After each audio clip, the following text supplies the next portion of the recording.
ਲਗਾਤਾਰ insurance business ਦੇ ਵਿੱਚ ਸ਼ਾਨਦਾਰ ਸੇਵਾਵਾਂ ਦੇ ਰਹੇ ਨੇ ਤੇ ਅਮਰੀਕਾ ਭਰ ਦੇ ਵਿੱਚ ਇੰਸ਼ੋਰੈਂਸ ਕਰਦੇ ਨੇ। ਓਬਾਮਾ ਕੇਅਰ, ਮੈਡੀਕੇਅਰ ਜਾਂ ਫਿਰ ਕਵਰਡ ਕੈਲੀਫੋਰਨੀਆ ਬਾਬਤ ਪਾਲਿਸੀ ਕਰਵਾਉਣ ਦੇ ਲਈ ਸਲਾਹ ਲੈਣ ਦੇ ਲਈ ਅੱਜ ਹੀ ਕਾਲ ਕਰੋ 408-272-2500 ਤੇ।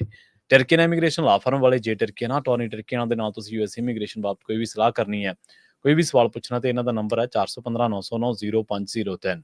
Manjeet Singh Kular, Avtar Singh Manjal Clovis, Satnam Singh Sanipurewal Yuba City, Lakhbir Singh Samra Texas, Gurmel Singh Liddar Bakersfield, Amarjit Singh Stockton, Grewal travel ਵਾਲੇ Yuba City, Harjit Singh Lathrop, Gurmel Sabasi Elk Grove, ਊੜਾ ਡੈਟਰ ਲੀਫ ਵਾਲੇ ਨਿਰਮਲ ਮਾਨ, ਜਿਨ੍ਹਾਂ ਦੇ ਨਾਲ ਜੇਕਰ ਤੁਸੀਂ ਕਰਜ਼ੇ ਤੋਂ ਛੁਟਕਾਰਾ ਪਾਉਣਾ ਚਾਹੁੰਦੇ ਹੋ ਜਾਂ ਬੈਂਕਰਪਸੀ ਤੋਂ ਬਚਣਾ ਚਾਹੁੰਦੇ ਹੋ ਤਾਂ ਅੱਜ ਹੀ ਕਾਲ ਕਰੋ 1888-888-9914 ਦੇ ਉੱਤੇ।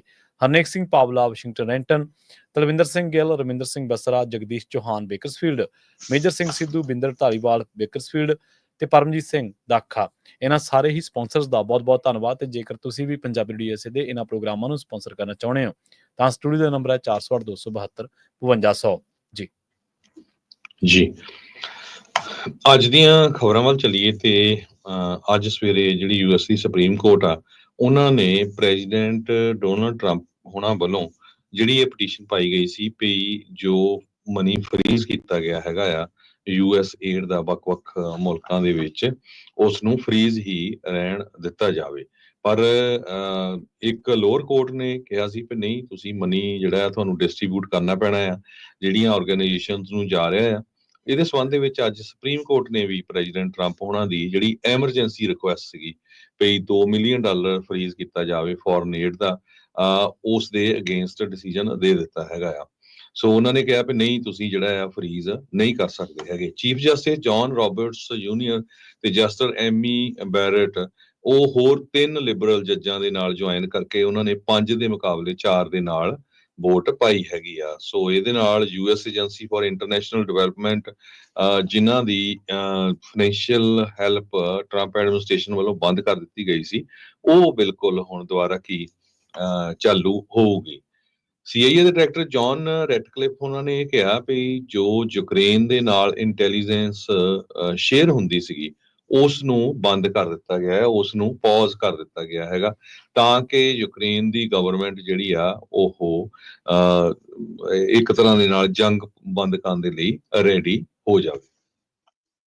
ਜੀ, ਅਗਲੀ ਖਬਰ ਦੇ ਵੱਲ ਵਧੀਏ ਤੇ ਜਿਵੇਂ ਟੈਰਿਫ ਦੀ ਗੱਲ ਆਪਾਂ ਕੱਲ ਦੇ ਪ੍ਰੋਗਰਾਮ ਦੇ ਵਿੱਚ ਵੀ ਬੜੀ ਡਿਟੇਲ ਦੇ ਨਾਲ ਗੱਲਬਾਤ ਕੀਤੀ ਸੀ, ਟੈਰਿਫ ਦੇ ਬਾਰੇ ਜਾਣਕਾਰੀ ਦਿੱਤੀਆਂ ਸੀਗੀਆਂ ਤੇ ਇਹ ਵੀ ਦੱਸਿਆ ਸੀਗਾ ਕਿ ਆਉਣ ਵਾਲੇ ਟਾਈਮ ਦੇ ਵਿੱਚ ਮੈਕਸੀਕੋ ਤੇ ਚੀਨ ਜਿਹੜੇ ਨੇ ਉਹ ਇਸ ਪਾਸੇ ਵੱਲ ਨੂੰ ਜਾ ਸਕਦੇ ਨੇ। ਕੈਨੇਡਾ ਦੇ ਨਾਲ ਆਲਰੇਡੀ ਜਿਹੜੀਆਂ ਗੱਲਾਂ ਬਾਤਾਂ ਚੱਲ ਰਹੀਆਂ ਨੇ। ਅੱਜ ਦੀ ਇੱਕ ਰਿਪੋਰਟ ਜਿਹੜੀ ਹੈ ਸਕਾਈ ਨਿਊਜ਼ ਦੀ ਇੱਕ ਰਿਪੋਰਟ ਹੈ, ਪੜ੍ਹਨ ਵਾਲੀ ਰਿਪੋਰਟ ਹੈ, ਇਹਦੇ ਵਿੱਚ ਦਾਅਵਾ ਕੀਤਾ ਗਿਆ ਕਿ ਟਰੰਪ ਖੁਦ ਇਸ ਗੱਲ ਨੂੰ ਐਡਮਿਟ ਕਰਦੇ ਨੇ ਕਿ ਇਹਦੇ ਨਾਲ ਜਿਹੜੇ ਉਹਨਾਂ ਦੇ ਮੇਜਰ ਟ੍ਰੇਡਿੰਗ ਪਾਰਟਨਰਸ ਨੇ ਉਹਨਾਂ ਨੂੰ ਇੱਕ ਡਿਸਟਰਬੈਂਸ ਜ਼ਰੂਰ ਹੋਊਗੀ। ਹਾਲਾਂਕਿ ਉਹਨਾਂ ਨੇ ਆਪਣੇ ਬਚਾਅ ਦੇ ਲਈ ਜਾਂ ਡੈਮੇਜ ਕੰਟਰੋਲ ਤੋਂ ਕਹਿ ਲਓ ਉਹਨਾਂ ਨੇ ਇਹ ਗੱਲ ਕਹੀ ਹੈ ਕਿ ਲਿਟਲ ਡਿਸਟਰਬੈਂਸ, ਪਰ ਫਿਰ ਵੀ ਡਿਸਟਰਬੈਂਸ ਹੋਊਗੀ। ਪਰ ਉਹਨਾਂ ਨੇ ਕਿਹਾ ਚਾਈਨਾ ਦੂਜੇ ਪਾਸੇ ਇਹ ਗੱਲ ਕਹਿ ਰਿਹਾ ਕਿ ਅਸੀਂ ਰੈਡੀ ਹਾਂ ਕਿਸੇ ਵੀ ਤਰ੍ਹਾਂ ਦੇ ਜਿਹੜਾ ਵਾਰ ਦੇ ਲਈ, ਕਿਸੇ ਵੀ ਤਰ੍ਹਾਂ ਦੇ ਟ੍ਰੇਡ ਵਾਰ ਦੇ ਲਈ ਜਾਂ ਹੋਰ ਕਿਸੇ ਦੇ ਲਈ। ਯੂਐਸ ਪ੍ਰੈਜ਼ੀਡੈਂਟ ਨੇ ਇਹਦਾ ਜਿਹੜਾ ਕਮੈਂਟ ਕੀਤਾ ਕਿ ਲਿਟਲ ਡਿਸਟਰਬੈਂਸ ਵਾਲਾ, ਉਹ ਜਦੋਂ ਕਾਂਗਰਸ ਨੂੰ ਐਡਰੈਸ ਕਰ ਰਹੇ ਸੀਗੇ ਉਦੋਂ ਕੀਤਾ ਤੇ ਉਸ ਤੋਂ ਬਾਅਦ ਜਦੋਂ ਉਹ ਆ ਰਹੇ ਸੀ ਵਾਪਸ ਤਾਂ ਉਦੋਂ ਉਹਨਾਂ ਨੇ ਕਿਹਾ ਕਿ ਇਹਦੇ ਨਾਲ ਥੋੜ੍ਹੀ ਬਹੁਤ ਡਿਸਟਰਬੈਂਸ ਤਾਂ ਹੋਊਗੀ। ਪ੍ਰੋਡਿਊਸਰਸ ਜਿਹੜੇ ਨੇ ਮੈਕਸੀਕੋ ਦੇ ਵਿੱਚ ਨੇ ਜਾਂ ਕੈਨੇਡਾ ਨੇ ਉਹ ਆਲਰੇਡੀ ਹਿੱਟ ਹੋ ਗਏ ਨੇ ਕਿਉਂਕਿ 25% ਜਿਹੜਾ ਟੈਕਸ ਆ ਉਹਨਾਂ ਦੇ ਉੱਤੇ ਆਲਰੇਡੀ ਲਾ ਦਿੱਤਾ ਗਿਆ ਤੇ 20% ਜਿਹੜਾ ਟੈਰਿਫ ਆ ਉਹ ਚਾਈਨਾ ਦੇ ਉੱਤੇ ਜਿਹੜੀਆਂ ਚੀਜ਼ਾਂ ਆਉਂਦੀਆਂ ਨੇ ਉਹਨਾਂ ਦੇ ਉੱਤੇ ਅਪਲਾਈ ਹੋਣਾ।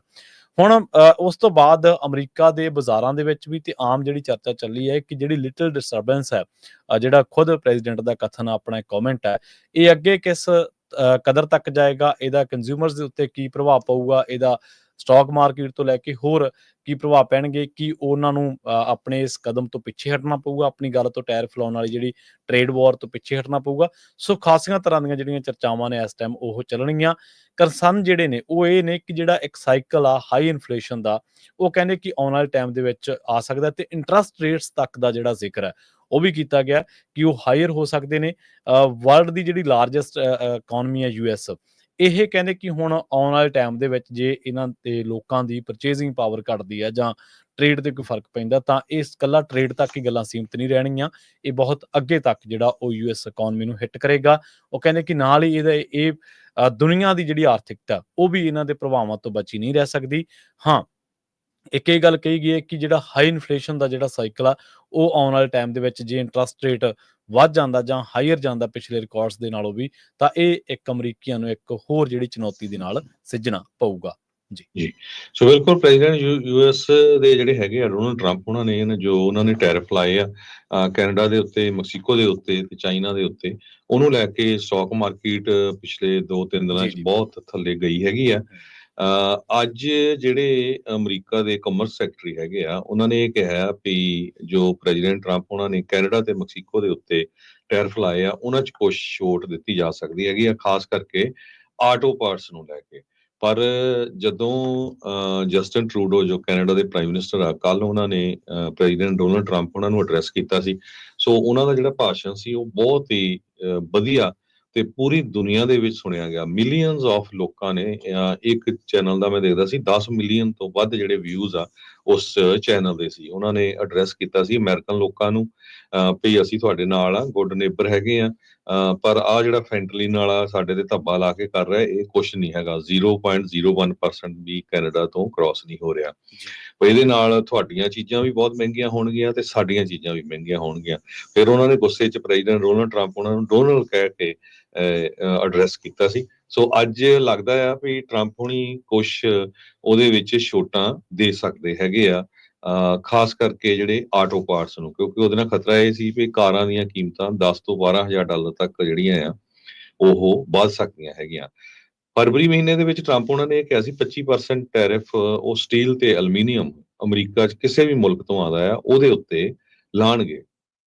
ਸੋ ਟਰੰਪ ਹੋਣੀ ਪ੍ਰੈਜ਼ੀਡੈਂਟ ਟਰੰਪ ਜੋ ਆ ਉਹ ਮੈਕਸੀਕੋ ਦੇ ਲੀਡਰ ਜੋ ਹੈਗੇ ਆ ਸ਼ੇਨਬਾਮ ਉਹਨਾਂ ਦੇ ਨਾਲ ਵੀ ਗੱਲਬਾਤ ਕਰਨ ਜਾ ਰਹੇ ਹੈਗੇ ਆ। ਕਲੌਡੀਆ ਸ਼ੇਨਬਾਮ ਜੋ ਪ੍ਰੈਜ਼ੀਡੈਂਟ ਉੱਥੇ ਦੇ ਆ, ਅੱਜ ਸਵੇਰੇ ਉਹਨਾਂ ਨਾਲ ਗੱਲਬਾਤ ਕਰਨਗੇ ਤੇ ਇਸੇ ਸੰਬੰਧ ਦੇ ਵਿੱਚ ਇਦਾਂ ਹੀ ਜੋ ਜਸਟਿਨ ਟਰੂਡੋ ਆ ਉਹਨਾਂ ਦੇ ਨਾਲ ਵੀ ਜਿਹੜੀ ਆ ਕਹਿੰਦੇ ਵੀ ਅੱਜ ਜਾਂ ਕੱਲ ਉਹਨਾਂ ਦੀ ਗੱਲਬਾਤ ਹੋ ਸਕਦੀ ਹੈਗੀ ਆ। ਸੋ ਜੋ ਲੁਟਨਿਕ ਆ ਉਹਨਾਂ ਨੇ ਇਹ ਕਿਹਾ ਵੀ ਅੱਜ ਬਾਅਦ ਦੁਪਹਿਰ ਤੱਕ ਹਾਵਰਡ ਲੁਟਨਿਕ ਜੋ ਕਾਮਰਸ ਸੈਕਟਰੀ ਆ ਇਹ ਡਿਸਾਈਡ ਕੀਤਾ ਜਾ ਸਕਦਾ ਹੈਗਾ ਵੀ ਕਿਹੜੀਆਂ-ਕਿਹੜੀਆਂ ਚੀਜ਼ਾਂ ਦੇ ਉੱਤੇ ਜਿਹੜਾ ਆ ਟੈਰਿਫ ਨਹੀਂ ਲਾਇਆ ਜਾਊਗਾ, ਖਾਸ ਕਰਕੇ ਜਿਹੜੇ ਆਪਣੇ ਗੁਆਂਢੀ ਮੁਲਕ ਕੈਨੇਡਾ ਤੋਂ ਹੈਗੀਆਂ।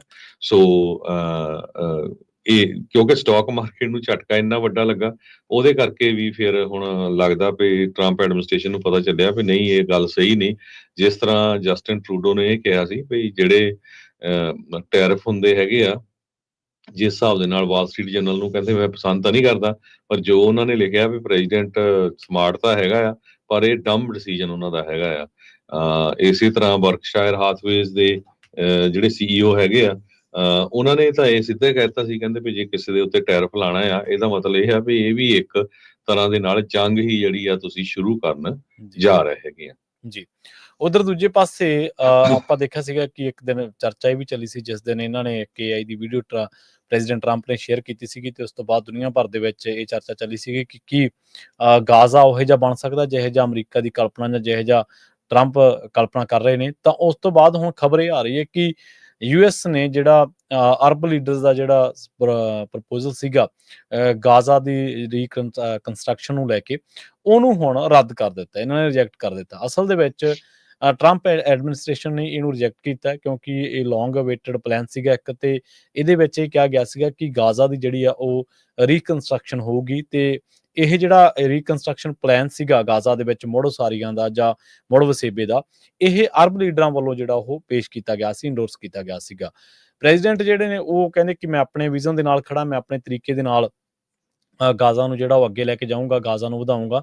ਅਸਲ ਦੇ ਵਿੱਚ ਪਿਛਲੇ ਦਿਨਾਂ ਦੇ ਵਿੱਚ ਇਹ ਵੀ ਚਰਚਾ ਚੱਲੀ ਸੀ ਕਿ ਜਿਹੜੀ ਗਾਜ਼ਾ ਪੱਟੀ ਆ ਉਹਨੂੰ ਹੁਣ ਆਉਣ ਵਾਲੇ ਟਾਈਮ ਦੇ ਵਿੱਚ ਇੱਕ ਟੂਰਿਸਟ ਹੱਬ ਵਜੋਂ ਜਿਹੜਾ ਉਹ ਵਿਕਸਿਤ ਕੀਤਾ ਜਾਣਾ, ਤੇ ਇਹਦੇ ਵਿੱਚ ਅਮਰੀਕਾ ਦੇ ਇੰਟਰਸਟ ਦੇ ਨਾਲ-ਨਾਲ ਇਜ਼ਰਾਈਲ ਦੇ ਨਾਲ-ਨਾਲ ਜਿਹੜੇ ਦੁਨੀਆ ਭਰ ਦੇ ਜਿਹੜੇ ਲੋਕ ਨੇ, ਦੁਨੀਆ ਭਰ ਦੇ ਜਿਹੜੇ ਪੂੰਜੀਪਤੀ ਨੇ ਕਹਿ ਲਓ ਜਾਂ ਵੱਡੇ ਅਮੀਰ ਲੋਕ ਨੇ, ਉਹਨਾਂ ਦੇ ਵੀ ਇਹਦੇ ਵਿੱਚ ਖਾਸੇ ਇੰਟਰਸਟ ਨੇ।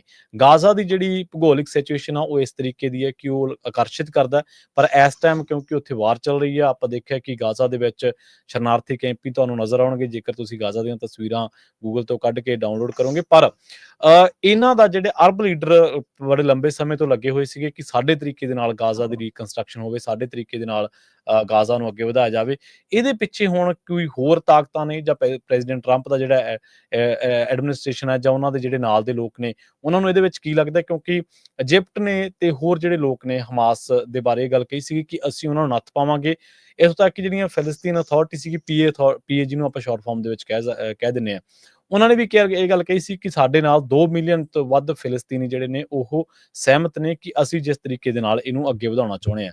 ਪਰ ਉੱਥੋਂ ਦੇ ਜਿਹੜੇ ਪੀਏ ਪ੍ਰੈਜ਼ੀਡੈਂਟ ਨੇ ਮੁਹੰਮਦ ਅਬਾਸ, ਉਹਨਾਂ ਨੇ ਕਿਹਾ ਕਿ ਜੇਕਰ ਅਮਰੀਕਾ ਆਪਣੇ ਇੰਟਰਸਟ ਦੇ ਨਾਲ ਅੱਗੇ ਵਧਾਉਂਦਾ ਤਾਂ ਉਹ ਸਾਨੂੰ ਪਹਿਲਾਂ ਦੇਖਣਾ ਪਊਗਾ ਕਿ ਉਹ ਕਿਸ ਤਰੀਕੇ ਦੇ ਨਾਲ ਗਾਜ਼ਾ ਦੇ ਵਿੱਚ ਕੰਮ ਕਰਨਾ ਚਾਹੁੰਦਾ ਜਾਂ ਗਾਜ਼ਾ ਨੂੰ ਰੀਕਨਸਟਰਕਟ ਕਰਨਾ ਚਾਹੁੰਦਾ। ਜੀ ਜੀ, ਅਗਲੀ ਖਬਰ ਵੱਲ ਚਲੀਏ। ਕੱਲ ਪ੍ਰੈਜ਼ੀਡੈਂਟ ਡੋਨਲਡ ਟਰੰਪ ਹੋਣਾ ਨੇ ਐਡਰੈਸ ਕੀਤਾ ਆ ਯੂਐਸ ਕਾਂਗਰਸ ਨੂੰ।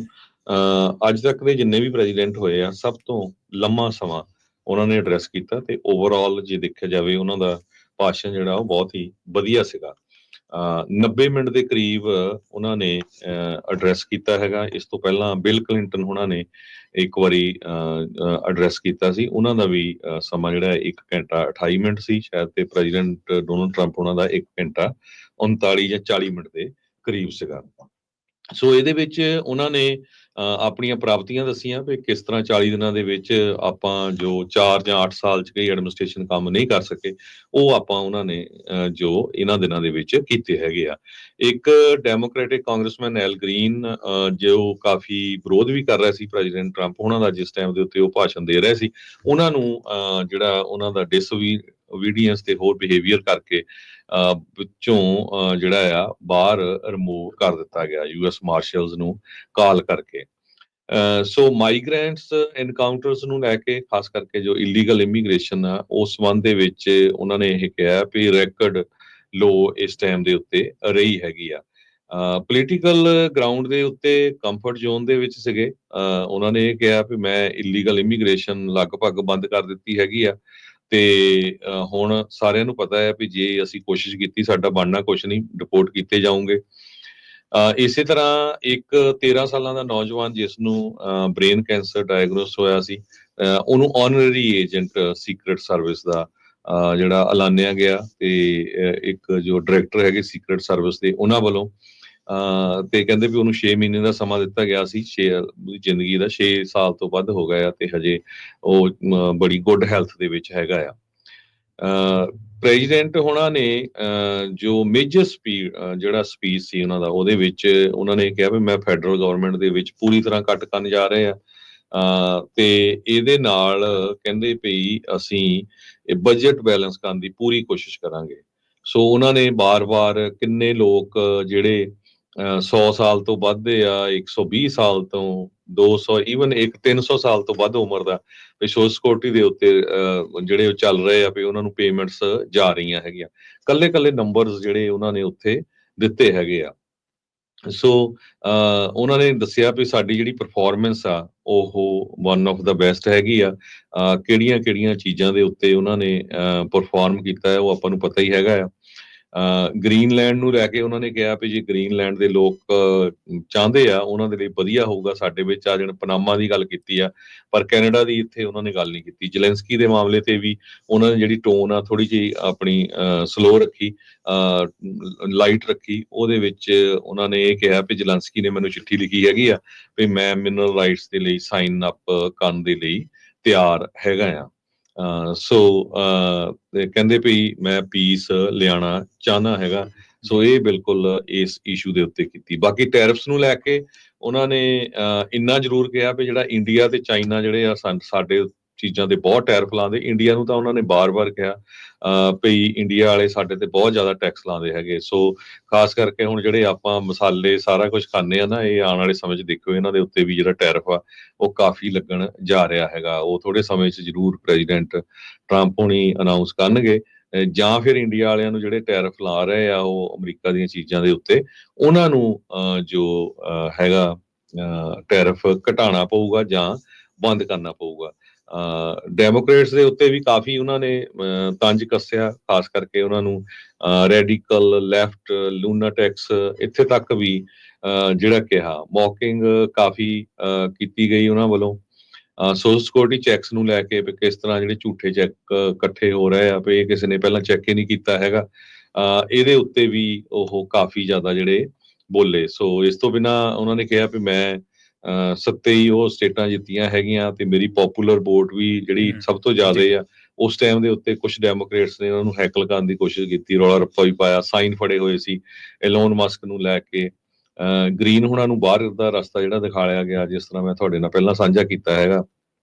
ਸੋ ਐਲੋਨ ਮਸਕ ਦੇ ਵਿਰੋਧ ਦੇ ਵਿੱਚ ਕਾਫੀ ਲੋਕ ਸੀਗੇ, ਖਾਸ ਕਰਕੇ ਜਿਹੜੇ ਡੈਮੋਕ੍ਰੇਟ ਕਾਂਗਰਸਮੈਨ ਸੀਗੇ। ਐਲੋਨ ਮਸਕ ਉਹਨਾਂ ਦਾ ਕਾਫੀ ਜੀ ਆਇਆ ਟਰੰਪ ਉਹਨਾਂ ਵੱਲੋਂ ਕੀਤਾ ਗਿਆ। 13 ਸਾਲਾਂ ਦਾ ਜਿਹੜਾ ਨੌਜਵਾਨ ਆ, ਉਹਦੀ ਆਪਾਂ ਗੱਲਬਾਤ ਤੁਹਾਡੇ ਨਾਲ ਸਾਂਝੀ ਕਰ ਲਈ ਹੈਗੀ ਆ। ਲੇਕਿਨ ਰੈਲੀ ਲੈ ਕੇ ਉਹਨਾਂ ਦਾ ਪਰਿਵਾਰ ਆਇਆ ਹੋਇਆ ਸੀ। ਉਹਨਾਂ ਨੇ ਕਿਹਾ ਵੀ ਦੇਖੋ, ਜਿਸ ਤਰ੍ਹਾਂ ਉਸ ਜੋ ਸਟੂਡੈਂਟ ਬੱਚੀ ਸੀ ਉਸ ਦਾ ਕਤਲ ਕੀਤਾ ਗਿਆ ਸੀ ਇੱਕ ਇਲੀਗਲ ਇਮੀਗ੍ਰੈਂਟ ਵੱਲੋਂ, ਉਹਦੇ ਨਾਂ ਦੇ ਉੱਤੇ ਜਿਹੜਾ ਹੁਣ ਬਿੱਲ ਬਣਾਇਆ ਗਿਆ ਹੈਗਾ, ਇਹ ਸਾਰੀ ਜ਼ਿੰਦਗੀ ਲਈ ਹੁਣ ਇਹ ਰਹੂਗਾ ਤੇ ਜੋ ਵੀ ਲੋਕ ਕ੍ਰਾਈਮ ਕਰਨਗੇ ਉਹਨਾਂ ਨੂੰ ਇਮੀਡੀਏਟਲੀ ਜਿਹੜਾ ਡਿਪੋਰਟ ਕੀਤਾ ਜਾਊਗਾ। ਇਹ ਉਹਨਾਂ ਨੇ ਲੇਕਿਨ ਰੈਲੀ ਦੇ ਜਿਹੜੇ ਪਰਿਵਾਰ ਆਇਆ ਸੀ ਉਹਨਾਂ ਦੇ ਨਾਲ ਗੱਲਬਾਤ ਕਰਦੇ ਹੋਏ, ਉਹਨਾਂ ਨੂੰ ਮੈਂਸ਼ਨ ਕਰਦੇ ਹੋਏ ਇਹ ਜਿਹੜੀ ਗੱਲਬਾਤ ਦੱਸੀ ਹੈਗੀ। ਜੀ, ਉਧਰ ਜਿਹੜੇ ਵਾਈਸ ਪ੍ਰੈਜ਼ੀਡੈਂਟ ਨੇ JD ਵੈਂਸ, ਉਹਨਾਂ ਨੂੰ ਆਪਣੇ ਇੱਕ ਬਿਆਨ ਦੇ ਉੱਤੇ, ਆਪਣੇ ਕਮੈਂਟ ਦੇ ਉੱਤੇ ਸਫਾਈ ਦੇਣੀ ਪੈ ਰਹੀ ਹੈ। ਉਹਨਾਂ ਨੇ ਕਿਹਾ ਕਿ ਉਹਨਾਂ ਨੇ ਕਿਸੇ ਵੀ ਤਰੀਕੇ ਦੇ ਨਾਲ ਡਿਸਰੈਸਪੈਕਟ ਨਹੀਂ ਕੀਤਾ ਬ੍ਰਿਟੇਨ ਨੂੰ ਜਾਂ ਫਰਾਂਸ ਨੂੰ। ਉਹਨਾਂ ਨੇ ਲੰਘੇ ਦਿਨੀ ਇਹ ਗੱਲ ਕਹੀ ਸੀ ਕਿ ਜਿਹੜਾ ਯੂਕਰੇਨ ਦੇ ਵਿੱਚ 20,000 ਜਿਹੜੇ ਟਰੂਪਸ ਨੇ ਵੱਖ-ਵੱਖ ਦੇਸ਼ਾਂ ਤੋਂ, ਉਹ ਪਿਛਲੇ 30-40 ਸਾਲਾਂ ਦੇ ਵਿੱਚ ਸਭ ਤੋਂ ਵੱਧ ਨੇ, ਰੈਂਡਮ ਕੰਟਰੀਜ਼ ਦੇ ਵਿੱਚੋਂ ਆ ਰਹੇ ਨੇ। ਜਦੋਂ ਇਹ ਉਹਨਾਂ ਦਾ ਕਮੈਂਟ ਆਇਆ ਤੇ ਇਸ ਕਮੈਂਟ ਦੇ ਉੱਤੇ ਵਾਈਸ ਪ੍ਰੈਜ਼ੀਡੈਂਟ ਦੇ ਇਸ ਕਮੈਂਟ ਦੇ ਉੱਤੇ ਬ੍ਰਿਟੇਨ ਨੇ ਤੇ ਫਰਾਂਸ ਨੇ ਇਹਦੇ ਤੇ ਇਤਰਾਜ਼ ਜਤਾਇਆ ਸੀਗਾ। ਉਹ ਕਹਿੰਦੇ ਕਿ ਇੱਕ ਪਾਸੇ ਅਸੀਂ ਪੀਸ ਦੀਆਂ, ਸ਼ਾਂਤੀ ਦੀਆਂ ਕੋਸ਼ਿਸ਼ਾਂ ਕਰ ਰਹੇ ਹਾਂ, ਪਰ ਦੂਜੇ ਪਾਸੇ ਇਹੋ ਜਿਹਾ ਜਿਹੜਾ ਕਮੈਂਟ ਆ ਉਹ ਨਹੀਂ ਆਉਣਾ ਚਾਹੀਦਾ ਸੀਗਾ। ਉਹ ਕਹਿੰਦੇ ਕਿ ਕਿੰਨੀ ਜਿਹੜੀਆਂ ਜੰਗਾਂ ਨੇ ਜਾਂ ਕਿੰਨੇ ਥਾਵਾਂ ਤੇ ਸ਼ਾਂਤੀ ਸਥਾਪਿਤ ਕਰਨ ਦੇ ਲਈ, ਅਮਨ ਬਹਾਲੀ ਦੇ ਲਈ ਜਿਹੜੀਆਂ ਹੁਣ ਤੱਕ ਫੌਜਾਂ ਭੇਜੀਆਂ ਜਾ ਚੁੱਕੀਆਂ ਨੇ, ਜਿਨ੍ਹਾਂ ਦੇ ਵਿੱਚ US ਫੋਰਸਿਸ ਅਫਗਾਨਿਸਤਾਨ ਤੇ ਇਰਾਕ ਦੇ ਵਿੱਚ ਲੜਦੀਆਂ ਰਹੀਆਂ ਨੇ। ਸੋ ਉਹ ਕਹਿੰਦੇ ਕਿ ਇਹ ਚੀਜ਼ਾਂ ਜਿਹੜੀਆਂ ਨੇ ਉਹ ਬਿਲਕੁਲ ਬਰਦਾਸ਼ਤ ਜਿਹੜੀਆਂ ਨੇ ਬਾਹਰ ਨੇ। JD ਵੈਂਸ ਨੂੰ ਇਸ ਤੋਂ ਬਾਅਦ ਆਪਣੀ ਗੱਲ ਉੱਤੇ ਥੋੜਾ ਜਿਹਾ ਇਹ ਵੀ ਹੋਇਆ ਕਿ ਸ਼ਾਇਦ ਉਹ ਕੁਝ ਗਲਤ ਕਹਿ ਬੈਠੇ ਹੋਣ, ਪਰ ਉਹਨਾਂ ਨੇ ਕਿਹਾ ਕਿ ਮੈਂ UK ਜਾਂ ਫਰਾਂਸ ਨੂੰ ਡਿਸਰੈਸਪੈਕਟ ਨਹੀਂ ਕਰਨਾ ਚਾਹੁੰਦਾ ਸੀ। ਮੈਂ ਗੱਲਬਾਤ ਕਰ ਰਿਹਾ ਸੀਗਾ ਯੂਕਰੇਨ ਦੇ ਹਾਲਾਤਾਂ ਦੇ ਉੱਤੇ ਤੇ ਉਹ ਜਿਹੜੀ ਸਹਾਇਤਾ ਮਿਲੀ ਆ ਉਹਨੂੰ ਦੂਜੇ ਮੁਲਕਾਂ ਦੇ ਉੱਤੇ। ਤੁਸੀਂ ਦੇਖਿਆ ਹੋਣਾ ਓਵਲ ਆਫਿਸ ਦੇ ਬਾਰੇ ਵੀ ਲੰਘੇ ਦਿਨਾਂ ਦੇ ਵਿੱਚ, ਕੱਲ ਵੀ ਆਪਾਂ ਗੱਲ ਕੀਤੀ ਸੀ ਕਿ ਜਿਹੜੇ ਯੂਕਰੇਨੀ ਰਾਸ਼ਟਰਪਤੀ ਨੇ ਵਲਾਦੀਮੀਰ ਜ਼ੈਲੈਂਸਕੀ, ਉਹਨਾਂ ਨੇ ਅਫਸੋਸ ਪ੍ਰਗਟਾਇਆ ਸੀਗਾ। ਇਹ ਚੰਗੀ ਗੱਲ ਆ, ਕਿਉਂਕਿ ਆਲਮੀ ਪੱਧਰ ਤੇ ਦੋ ਆਗੂਆਂ ਦੇ ਵਿਚਾਲੇ ਜਿਹੜੀ ਗੱਲ ਆ ਉਹ ਸ਼ੋਭਾ ਨਹੀਂ ਦਿੰਦੀ। JD ਵੈਂਸ, ਜਦੋਂ ਤੁਸੀਂ ਉਸ ਵੀਡੀਓ ਨੂੰ ਦੇਖੋਗੇ ਤਾਂ JD ਵੈਂਸ ਪਹਿਲਾਂ ਉਹਦੇ ਨਾਲ ਜਦੋਂ ਜ਼ੈਲੈਂਸਕੀ ਦੇ ਨਾਲ ਗੱਲਬਾਤ ਕਰ ਰਹੀ ਸੀ ਤਾਂ ਇਹ ਪਹਿਲਾਂ ਇਹਨਾਂ ਦੀ ਜਿਹੜੀ ਫਿਜ਼ੀਕਲ ਲੈਂਗੁਏਜ ਆ ਉਹ ਥੋੜੀ ਚੇਂਜ ਹੋਈ ਸੀ। ਉਸ ਤੋਂ ਬਾਅਦ ਉਹਨਾਂ ਨੇ ਵੀ ਆਪਣੇ ਤਰੀਕੇ ਦੇ ਨਾਲ ਜਵਾਬ ਦਿੱਤਾ। ਲੋਕਾਂ ਨੇ ਇਸ ਮਾਮਲੇ ਦੇ ਵਿੱਚ ਜਿੱਥੇ ਟਰੰਪ ਦੇ ਬਾਰੇ ਕਿਹਾ ਕਿ ਉਹਨਾਂ ਨੇ ਨਹੀਂ ਸੀ ਕਰਨਾ ਚਾਹੀਦਾ, ਉਹ ਮਹਿਮਾਨ ਸੀਗੇ, ਤਾਂ ਉਹਦੇ ਨਾਲ JD ਵੈਂਸ ਦੀ ਵੀ ਖਾਸੀ ਚਰਚਾ ਹੋਈ ਸੀ ਕਿ JD ਵੈਂਸ ਨੇ ਪਹਿਲਾਂ ਇਸ ਚੀਜ਼ ਦੀ ਸ਼ੁਰੂਆਤ ਕੀਤੀ, ਬਾਅਦ ਦੇ ਵਿੱਚ ਯੂਕਰੇਨ ਨੇ, ਵਲਾਦੀਮੀਰ ਜ਼ੈਲੈਂਸਕੀ ਨੇ ਆਪਣੇ ਤਰੀਕੇ ਦੇ ਨਾਲ ਇਸ ਗੱਲ ਨੂੰ ਅੱਗੇ ਵਧਾਇਆ ਤੇ ਫਿਰ ਟਰੰਪ ਨੂੰ ਬੋਲਣਾ ਪਿਆ ਜੋ ਉਹਨਾਂ ਨੇ ਕਿਹਾ ਇਸ ਮੁਲਾਕਾਤ ਦੇ ਦਰਮਿਆਨ। ਉਸ ਤੋਂ ਬਾਅਦ ਆਪਾਂ ਨੂੰ ਪਤਾ ਉਹ ਖਾਣਾ ਖਾਦੇ ਬਿਨਾਂ ਚਲੇ ਗਏ। ਪਰ ਖੈਰ, ਹੁਣ ਇੱਕ ਵਾਰ ਫਿਰ ਤੋਂ ਇਹਨਾਂ ਨੂੰ ਆਪਣੇ ਬਿਆਨ ਦੇ ਉੱਤੇ JD ਵੈਂਸ ਨੂੰ ਸਫਾਈ ਦੇਣੀ ਪਈ ਹੈ। ਜੀ, ਸੋ ਬਿਲਕੁਲ JD ਵੈਂਸ ਉਹਨਾਂ ਦੀ ਕਾਫੀ ਕੰਟਰੋਵਰਸੀ ਚੱਲ ਰਹੀ ਹੈਗੀ ਆ, ਖਾਸ ਕਰਕੇ ਜਿਸ ਤਰ੍ਹਾਂ ਤੁਸੀਂ ਦੱਸਿਆ ਆ ਵੀ ਇਹਨਾਂ ਨੇ ਯੂਰਪ ਦੇ ਵਿੱਚ ਜਦੋਂ ਆਪਣਾ ਭਾਸ਼ਣ ਦਿੱਤਾ ਸੀ, ਉਸ ਤੋਂ ਬਾਅਦ ਜ਼ੈਲੈਂਸਕੀ ਵਾਲੇ ਮੁੱਦੇ ਦੇ ਉੱਤੇ ਜਿਹੜਾ ਇਹ ਵਾਈਟ ਹਾਊਸ ਟਰੰਪ ਐਡਮਿਨਿਸਟ੍ਰੇਸ਼ਨ ਵੱਲੋਂ ਇੱਕ ਬੰਦੇ ਵੱਲੋਂ ਕੁਐਸਚਨ ਪੁੱਛਿਆ ਗਿਆ ਸੀ ਜ਼ੈਲੈਂਸਕੀ ਨੂੰ ਵੀ ਭਾਈ ਤੁਸੀਂ, ਤੁਹਾਡੇ ਕੋਲ ਸੂਟ ਹੈ ਨਹੀਂ, ਤੁਸੀਂ ਇੱਕ ਕੰਟਰੀ ਦੇ ਪ੍ਰੈਜ਼ੀਡੈਂਟ ਆ, ਇੱਥੇ ਤੁਹਾਨੂੰ ਸੂਟ ਪਾ ਕੇ ਆਉਣਾ ਚਾਹੀਦਾ ਆ। ਤੇ ਕਈ ਲੋਕ ਉੱਥੇ ਹੱਸੇ ਵੀ ਸੀ, ਬਹੁਤ ਦੁਨੀਆ ਨੇ, ਪੂਰੀ ਦੁਨੀਆ ਦੇ ਵਿੱਚ ਲੋਕਾਂ ਨੇ ਬੁਰਾ ਮਨਾਇਆ ਵੀ ਇਸ ਤਰ੍ਹਾਂ ਨਹੀਂ ਕਰਨਾ ਚਾਹੀਦਾ। ਹਾਲਾਂਕਿ ਉਸਨੇ ਖੁਦ ਕਿਹਾ ਸੀ ਵੀ ਜਦੋਂ ਤੱਕ ਜੰਗ ਚੱਲ ਰਹੀ ਆ ਮੈਂ ਤਾਂ ਆਹੀ ਡਰੈਸ ਪਾਊਂਗਾ ਤੇ ਮੇਬੀ ਜਦੋਂ ਬਾਅਦ ਦੇ ਵਿੱਚ ਮੈਂ ਜਿਹੜਾ ਆ ਕੋਟ ਪੈਂਟ ਪਾਊਂਗਾ। ਉਸ ਤੋਂ ਬਾਅਦ JD ਵੈਂਸ ਦੀ ਉਹਦੇ ਖੁਦ ਦੇ ਵਿਆਹ ਦੀ ਇੱਕ ਫੋਟੋ ਵਾਇਰਲ ਹੋ ਗਈ ਹੈਗੀ ਆ ਜੀ। ਉਸ ਫੋਟੋ ਦੇ ਵਿੱਚ JD ਵੈਂਸ ਉਹਨਾਂ ਨੇ ਫਿਰ ਕੁੜਤਾ ਪਜਾਮਾ ਪਾਇਆ, ਜਿੱਥੇ ਉਹਨਾਂ ਨੇ 7 ਫੇਰੇ ਲਏ ਸੀ ਊਸ਼ਾ ਵੈਂਸ ਦੇ ਨਾਲ। ਹੁਣ ਲੋਕ ਉਹ ਕਹਿ ਰਹੇ ਆ ਵੀ ਭਈ ਆ ਵਿਆਹ ਦੇ ਉੱਤੇ ਤਾਂ ਲੋਕ ਕੋਟ ਪੈਂਟ ਪਾਉਂਦੇ ਹੁੰਦੇ ਆ, ਖਾਸ ਕਰਕੇ ਅਮਰੀਕਨ ਜਿਹੜੇ ਆ ਅਮਰੀਕਾ ਦੇ ਵਿੱਚ, ਤੇ ਇਹ ਹੁਣ ਇੱਥੇ ਕੁੜਤਾ ਪਜਾਮਾ ਪਾ ਕੇ ਤਾਂ ਹੁਣ ਤੁਸੀਂ ਜਿਹੜੀ ਇਹ ਫੋਟੋ ਇਹ ਜ਼ੈਲੈਂਸਕੀ ਦੇ ਬਾਰੇ ਤਾਂ ਤੁਸੀਂ ਮਜ਼ਾਕ ਕਰ ਰਹੇ ਸੀ, ਇਹਦੇ ਬਾਰੇ ਕੀ ਕਹਿਣਾ ਚਾਹੁੰਦੇ ਆ? ਤੇ ਉਹ ਕਹਿੰਦੇ ਫੋਟੋ ਇੰਨੀ ਵਾਇਰਲ ਹੋਈ 25 ਮਿਲੀਅਨ ਲੋਕਾਂ ਤੱਕ ਆਲਰੇਡੀ ਇਹ ਜਾ ਚੁੱਕੀ ਹੈਗੀ ਆ। ਸੋ ਲੋਕ ਕੁਛ ਨਾ ਕੁਛ ਜਿਹੜਾ ਸੋਸ਼ਲ ਮੀਡੀਆ ਆ ਉੱਥੋਂ ਫਿਰ ਲੱਭ ਲੈਂਦੇ ਆ ਜਦੋਂ ਤੁਸੀਂ ਕੋਈ ਉਦਾਂ ਦੀ ਜਿਹੜੀ ਗੱਲਬਾਤ ਕਰਦੇ ਹੈਗੇ ਆ। ਇਹ ਐਕਸ ਦੇ ਉੱਤੇ ਜਿਹੜੀ ਫੋਟੋ ਆ ਟਵਿੱਟਰ ਦੇ ਉੱਤੇ ਜਿਹੜੀ ਸ਼ੇਅਰ ਕੀਤੀ ਗਈ, ਜੋ ਲੋਕਾਂ ਨੇ ਗਾਹਾਂ ਤੇ ਗਾਹਾਂ ਹਾਂਜੀ ਸ਼ੇਅਰ ਕੀਤੀ ਪਈ। ਉਹਨਾਂ ਨੇ ਕੁੜਤਾ ਪਜਾਮਾ ਪਾਇਆ ਸੀ, ਆਪਣੇ ਟ੍ਰੈਡੀਸ਼ਨਲ ਇੰਡੀਅਨ ਬ੍ਰਾਈਡਲ ਜਿਹੜਾ ਐਕਸੈਸਰੀ ਜਿਸ ਟਾਈਮ ਦੇ ਉੱਤੇ ਉਹਨਾਂ ਦਾ ਹਿੰਦੂ ਰਹੁ ਰੀਤਾਂ ਦੇ ਨਾਲ ਵਿਆਹ ਹੋਇਆ ਸੀ, ਜੈਮਾਲਾ ਪਾਈ ਹੋਈ ਸੀ, ਤੇ ਉਹਨਾਂ ਦੀ ਵਾਈਫ ਨੇ ਜਿਹੜੀ ਸਾੜੀ ਆ ਉਹ ਲਾਈ ਹੋਈ ਸੀ। ਇਹਦੇ ਵਿੱਚ ਕੋਈ ਰੋਂਗ ਨਹੀਂ ਹੈ, ਹਰ ਇੱਕ ਨੂੰ ਆਪਣੇ ਆਪਣੇ ਜਿਹੜਾ ਧਰਮ ਆ ਜਾਂ ਆਪਣੀ ਜਿਹੜਾ ਕੋਈ ਵੀ ਕੱਪੜੇ ਆ ਪਾਣੇ ਆ ਆਪਾਂ ਅਟਾਇਰ ਆ, ਉਹਦੇ ਤੇ ਉਹਦੇ ਪ੍ਰਾਊਡ ਵਿਸ਼ਵਾਸ ਹੋਣਾ ਦੇ ਚਾਹੀਦਾ। ਮੁਤਾਬਕ ਪਰ ਕਾਰਨ ਇੱਥੇ ਇਹ ਆ ਵੀ ਜਦੋਂ ਤੁਸੀਂ ਕਿਸੇ ਹੋਰ ਬੰਦੇ ਦਾ ਮਜ਼ਾਕ ਉਡਾਓਗੇ ਤਾਂ ਨੈਚੁਰਲੀ ਫਿਰ ਤੁਹਾਡੇ ਉਲਟ ਵੀ ਲੋਕ ਜਾਣਗੇ। ਜੀ ਬਿਲਕੁਲ। ਤੇ ਹਰਜੋਤ ਸਿੰਘ ਜੀ ਇੱਥੇ ਵੇਲਾ ਹੋ ਚੱਲਿਆ ਇੱਕ ਬ੍ਰੇਕ ਦੇ ਲਈ ਰੁਕਣ ਦਾ ਜੀ। ਤੇ ਬ੍ਰੇਕ ਤੋਂ ਪਾਰ ਆਪਾਂ ਅਮਰੀਕਾ ਦੀ ਨਾਗਰਿਕਤਾ ਦੇ ਨਾਲ ਜੁੜੀ ਇੱਕ ਬਹੁਤ ਅਹਿਮ ਜਿਹੜੀ ਖਬਰ ਆ ਉਹ ਸਾਂਝੀ ਕਰਾਂਗੇ ਤੁਹਾਡੇ ਨਾਲ। ਅਮਰੀਕਾ ਦੀ ਸਿਟੀਜ਼ਨਸ਼ਿਪ ਲੈਣ ਦੇ ਦੌਰਾਨ ਹੁਣ ਤੁਹਾਡੇ ਸੋਸ਼ਲ ਮੀਡੀਆ ਜਿਹੜੇ ਖਾਤੇ ਨੇ ਉਹਨਾਂ ਨੂੰ ਖੰਗਾਲਿਆ ਜਾਊਗਾ। ਬੜੀ ਡਿਟੇਲ ਜਾਣਕਾਰੀ ਹੈ ਤੇ ਜਿਹੜੇ ਅੱਜ-ਕੱਲ੍ਹ ਲੈਣ ਜਾ ਰਹੇ ਨੇ ਅਮਰੀਕੀ ਨਾਗਰਿਕਤਾ ਉਹਨਾਂ ਦੇ ਲਈ ਇੱਕ ਖਬਰ ਹੈ ਤੇ ਨਾਲ ਹਰ ਇੱਕ ਦੇ ਲਈ ਜਿਹੜਾ ਬੰਦਾ ਵੀ ਅਮਰੀਕਾ ਦੇ ਵਿੱਚ ਹੈ ਤੇ ਉਹ ਅਮਰੀਕਾ ਦੀ ਨਾਗਰਿਕਤਾ ਲੈਣ ਦਾ ਚਾਹਵਾਨ ਹੈ ਜਾਂ ਅਮਰੀਕਾ ਦੀ ਨਾਗਰਿਕਤਾ ਦੇ ਬਾਰੇ ਜਾਣਕਾਰੀ ਲੈਣੀ ਚਾਹੁੰਦਾ ਤਾਂ ਉਹਦੇ ਲਈ ਇੱਕ ਖਬਰ ਬੜੀ ਅਹਿਮ ਹੈ। ਸਾਂਝੀ ਕਰਾਂਗੇ ਇੱਕ ਬ੍ਰੇਕ ਤੋਂ ਬਾਅਦ। ਜੁੜੇ ਰਹੋ ਪੰਜਾਬੀ ਰੇਡੀਓ USA ਦੇ ਨਾਲ।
ਬ੍ਰੇਕ ਤੋਂ ਬਾਅਦ ਇੱਕ ਵਾਰ ਮੁੜ ਤੋਂ ਤੁਹਾਡਾ ਸਾਰਿਆਂ ਦਾ ਸਵਾਗਤ ਹੈ ਪ੍ਰੋਗਰਾਮ ਅਪਡੇਟ ਅਮਰੀਕਾ ਦੇ ਵਿੱਚ। ਤੁਸੀਂ ਜੁੜੇ ਹੋਏ ਹੋ ਪੰਜਾਬੀ ਰੇਡੀਓ USA ਦੇ ਨਾਲ ਤੇ ਆਪਣੇ ਨਾਲ ਇੱਕ ਵਾਰ ਮੁੜ ਤੋਂ ਜੁੜ ਚੁੱਕੇ ਨੇ ਹਰਜੋਤ ਸਿੰਘ ਖਾਲਸਾ ਜੀ। ਹਰਜੋਤ ਸਿੰਘ ਜੀ, ਬ੍ਰੇਕ ਤੋਂ ਬਾਅਦ ਸਵਾਗਤ ਹੈ ਜੀ ਆਇਆਂ ਨੂੰ, ਸਤਿ ਸ੍ਰੀ ਅਕਾਲ। ਸਤਿ ਸ਼੍ਰੀ ਅਕਾਲ, ਧੰਨਵਾਦ ਜੀ ਆਇਆਂ ਨੂੰ। ਹੁਣ ਆਪਾਂ ਕੁਝ ਖਬਰਾਂ ਜਿਹੜੀਆਂ ਇਮੀਗ੍ਰੇਸ਼ਨ ਦੇ ਨਾਲ ਰਿਲੇਟਡ ਸਾਂਝੀਆਂ ਕਰਦੇ ਹੈਗੇ ਆ। ਬਾਰਡਰ ਪੈਟਰੋਲ ਏਜੰਟਸ ਨੇ ਕਹਿੰਦੇ ਵੀ ਪਿਛਲੇ ਜਨਵਰੀ ਦੇ ਵਿੱਚ ਖਾਸ ਕਰਕੇ ਸੈਂਟਰਲ ਵੈਲੀ ਦੇ ਵਿੱਚ ਜੋ ਲੋਕ ਆ ਉਹਨਾਂ ਦੇ ਨਾਲ ਕਾਫੀ ਧੱਕਾ ਕੀਤਾ। ਉਹਨਾਂ ਦੇ ਕਾਰਾਂ ਦੇ ਟਾਇਰ ਪਾੜ ਦਿੱਤੇ, ਲੀਗਲ ਰੈਜ਼ੀਡੈਂਟਸ ਨੂੰ ਡਿਟੇਨ ਕੀਤਾ ਇਨ ਫਿਸ਼ਿੰਗ ਐਕਸਪੀਡੀਸ਼ਨ, ਤਾਂ ਕਿ ਜਲਦੀ ਦੇ ਨਾਲ ਉਹਨਾਂ ਨੂੰ ਡਿਪੋਰਟ ਕੀਤਾ ਜਾ ਸਕੇ। ਜਨਵਰੀ ਮਹੀਨੇ ਦੇ ਵਿੱਚ ਕਹਿੰਦੇ ਵੀ ਹਜੇ ਬਾਈਡਨ ਐਡਮਿਨਿਸਟ੍ਰੇਸ਼ਨ ਦਾ ਹੀ ਦਿਨ ਸੀਗਾ, ਟਰੰਪ ਹੋਣਾ ਦਾ ਸਮਾਂ ਆਉਣ ਵਾਲਾ ਸੀ। 5 ਦਰਜਨ ਦੇ ਕਰੀਬ ਬਾਰਡਰ ਪੈਟਰੋਲ ਏਜੰਟਸ ਜੋ ਮੇਨਲੀ ਲਟੀਨੋ ਕਮਿਊਨਿਟੀ ਆ, ਲਟੀਨੋ ਏਰੀਆ ਆ ਜਿਹੜਾ ਕਰਨ ਕਾਉਂਟੀ ਦਾ, ਜੋ ਕਿ 300 ਮੀਲ ਦੂਰ ਆ ਮੈਕਸੀਕੋ ਤੇ ਕੈਲੀਫੋਰਨੀਆ ਬਾਰਡਰ ਤੋਂ। ਉੱਥੇ ਉਹਨਾਂ ਨੇ ਕ੍ਰਿਮੀਨਲ ਇਮੀਗ੍ਰੈਂਟਸ ਨੂੰ ਸਰਚ ਕਰਨਾ ਸ਼ੁਰੂ ਕੀਤਾ, ਟਾਰਗੇਟ ਕੀਤਾ, ਪਰ ਉਹਦੇ ਵਿੱਚ ਜਿਹੜੇ ਆਮ ਲੋਕ ਆ ਉਹ ਵੀ ਬਹੁਤ ਜ਼ਿਆਦਾ ਰਗੜੇ ਗਏ। ਸੋ ਹੁਣ ਉਹਨਾਂ ਦੇ ਅਗੇਂਸਟ ਲਾ ਸੂਟ ਫਾਈਲ ਕੀਤਾ ਗਿਆ ਹੈਗਾ। ਅਟਾਰਨੀਜ਼ ਨੇ ਇਹ ਕਿਹਾ ਵੀ ਇਹ ਲੋਕਾਂ ਨੂੰ ਜਾਣ-ਬੁੱਝ ਕੇ ਉਹਨਾਂ ਦੀ ਕਲਰ, ਉਹਨਾਂ ਦੀ ਸਕਿਨ ਦਾ ਕਲਰ ਦੇਖ ਕੇ, ਉਹਨਾਂ ਦੀ ਸਿਟੀਜ਼ਨਸ਼ਿਪ ਨੂੰ ਨਾ ਦੇਖ ਕੇ ਤੇ ਕੀ ਉਹਨਾਂ ਦਾ ਸਟੇਟਸ ਹੈਗਾ ਆ, ਉਹਨਾਂ ਨੂੰ ਟਾਰਗੇਟ ਕੀਤਾ ਗਿਆ। ਲਾ ਸੂਟ ਆਲਰੇਡੀ ਫਰਵਰੀ 26 ਨੂੰ ਜਿਹੜਾ ਇਹ ਫਾਈਲ ਕਰ ਦਿੱਤਾ ਗਿਆ ਹੈਗਾ ਤੇ ਲੋਕਾਂ ਤੋਂ ਕਹਿੰਦੇ ਸਾਈਨ ਕਰਾਏ ਗਏ ਤਾਂ ਕਿ ਵੀ ਮੈਂ ਵਲੰਟਰੀ ਜਿਹੜਾ ਆ ਇੱਥੋਂ ਚਲਾ ਜਾਵਾਂ। ਸੋ ਇਹਦੇ ਵਿੱਚ ਕਈ ਲੋਕਾਂ ਦੇ ਨਾਲ ਉਹਨਾਂ ਨੇ ਇੰਟਰਵਿਊ ਕੀਤੀ ਜਿਨ੍ਹਾਂ ਦੇ ਬਿਹਾਫ ਦੇ ਉੱਤੇ ਜਿਹੜਾ ਲਾ ਸੂਟ ਫਾਈਲ ਹੋਇਆ ਹੈਗਾ ਆ। ਮਰੀਆ ਗੋਡੇਲੂਪੇ ਹਰਨਾਂਡੇਜ਼ ਐਸਪੀਨੋਜ਼ਾ 46 ਸਾਲਾਂ ਦੀ ਗ੍ਰੈਂਡ ਮਦਰ ਆ। ਉਹਨਾਂ ਨੇ ਕਿਹਾ ਵੀ ਸਾਨੂੰ ਇਸ ਕਰਕੇ ਰੋਕਿਆ ਗਿਆ ਵੀ ਅਸੀਂ ਲਤੀਨੋ ਮੂਲ ਦੇ ਆ ਤੇ ਖੇਤਾਂ ਦੇ ਵਿੱਚ ਕੰਮ ਕਰਦੇ ਆ ਤੇ ਸਾਡਾ ਜਿਹੜਾ ਕਲਰ ਆ ਉਹ ਗੋਰਿਆਂ ਵਰਗਾ ਨਹੀਂ ਹੈਗਾ। ਹਰਨਾਂਡੇਜ਼ ਐਸਪੀਨੋਜ਼ਾ ਉਸ ਨੂੰ ਜਨਵਰੀ 7 ਨੂੰ ਅਰੈਸਟ ਕੀਤਾ ਗਿਆ ਜਦੋਂ ਉਹ ਟਮਾਟੋ ਗ੍ਰੀਨ ਹਾਊਸ ਫੈਕਟਰੀ 'ਚ ਕੰਮ ਕਰਦੇ ਸੀ। 40 ਲੋਕਾਂ ਨੂੰ ਕਹਿੰਦੇ ਵੀ ਫੜਿਆ ਗਿਆ ਸੀ ਤੇ ਉੱਥੋਂ ਰਿਮੂਵ ਕਰ ਦਿੱਤਾ ਗਿਆ ਤੇ ਜਿਹਦੇ ਵਿੱਚ ਜਿਹਨੂੰ ਕਿਹਾ ਜਾਂਦਾ ਵੀ ਵਲੰਟਰੀ ਡਿਪਾਰਚਰ। ਸੋ ਇਹ ACLU ਸਟੇਟਸ ਕਰ ਰਿਹਾ। ACLU ਨੇ ਜਿਹੜਾ ਲਾ ਸੂਟ ਆ ਇਹ ਫਾਈਲ ਕੀਤਾ ਹੈਗਾ। ਜਨਵਰੀ 8 ਨੂੰ ਕੁਝ ਏਜੰਟਸ ਨੇ ਅਰਨੈਸਟੋ ਕਾਂਪੋਸ ਗੁਟੇਰੇਜ਼ ਜੋ 44 ਸਾਲਾਂ ਦਾ ਅਮਰੀਕਾ ਦਾ ਸਿਟੀਜ਼ਨ ਆ, US ਸਿਟੀਜ਼ਨ, ਤੇ ਇੱਕ 20 ਸਾਲਾਂ ਦਾ ਬੇਕਰਸਫੀਲਡ ਦਾ ਰੈਜ਼ੀਡੈਂਟ ਜਿਹੜਾ ਆ, ਉਹਨਾਂ ਨੂੰ ਅਰੈਸਟ ਕਰ ਲਿਆ ਜਦੋਂ ਉਹ ਹਾਈਵੇ ਤੇ ਜਾ ਰਹੇ ਸੀ ਆਪਣੀ ਗਾਰਡਨਿੰਗ ਦੀ ਜੌਬ ਕਰਨ।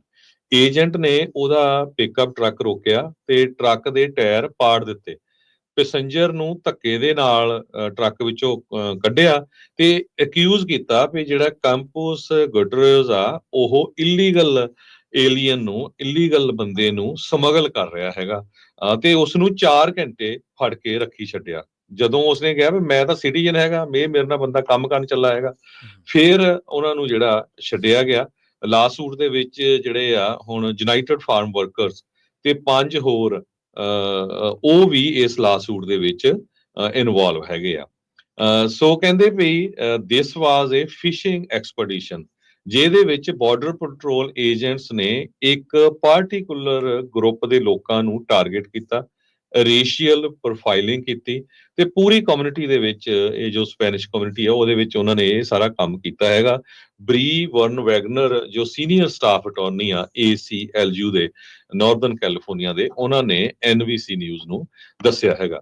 ਕਹਿੰਦੇ ਵੀ ਉਸ ਤੋਂ ਬਾਅਦ ਸੇਮ ਦਿਨ ਬਾਰਡਰ ਪੈਟਰੋਲ ਏਜੰਟਸ ਨੇ ਜੋਲਾਂਡਾ ਮਾਰਟੀਨਸ, ਇੱਕ 56 ਸਾਲਾਂ ਦੀ ਲਾਫੁਲ ਪਰਮਾਨੈਂਟ ਰੈਜ਼ੀਡੈਂਟ, ਉਹਨੂੰ ਅਰੈਸਟ ਕਰ ਲਿਆ। ਕੋਈ ਉਹਦਾ ਜਿਹੜਾ ਸੀਗਾ ਕਿਸੇ ਤਰ੍ਹਾਂ ਦਾ ਕੋਈ ਕ੍ਰਾਈਮ ਨਹੀਂ ਸੀ, ਕੋਈ ਕੁਛ ਨਹੀਂ ਸੀ।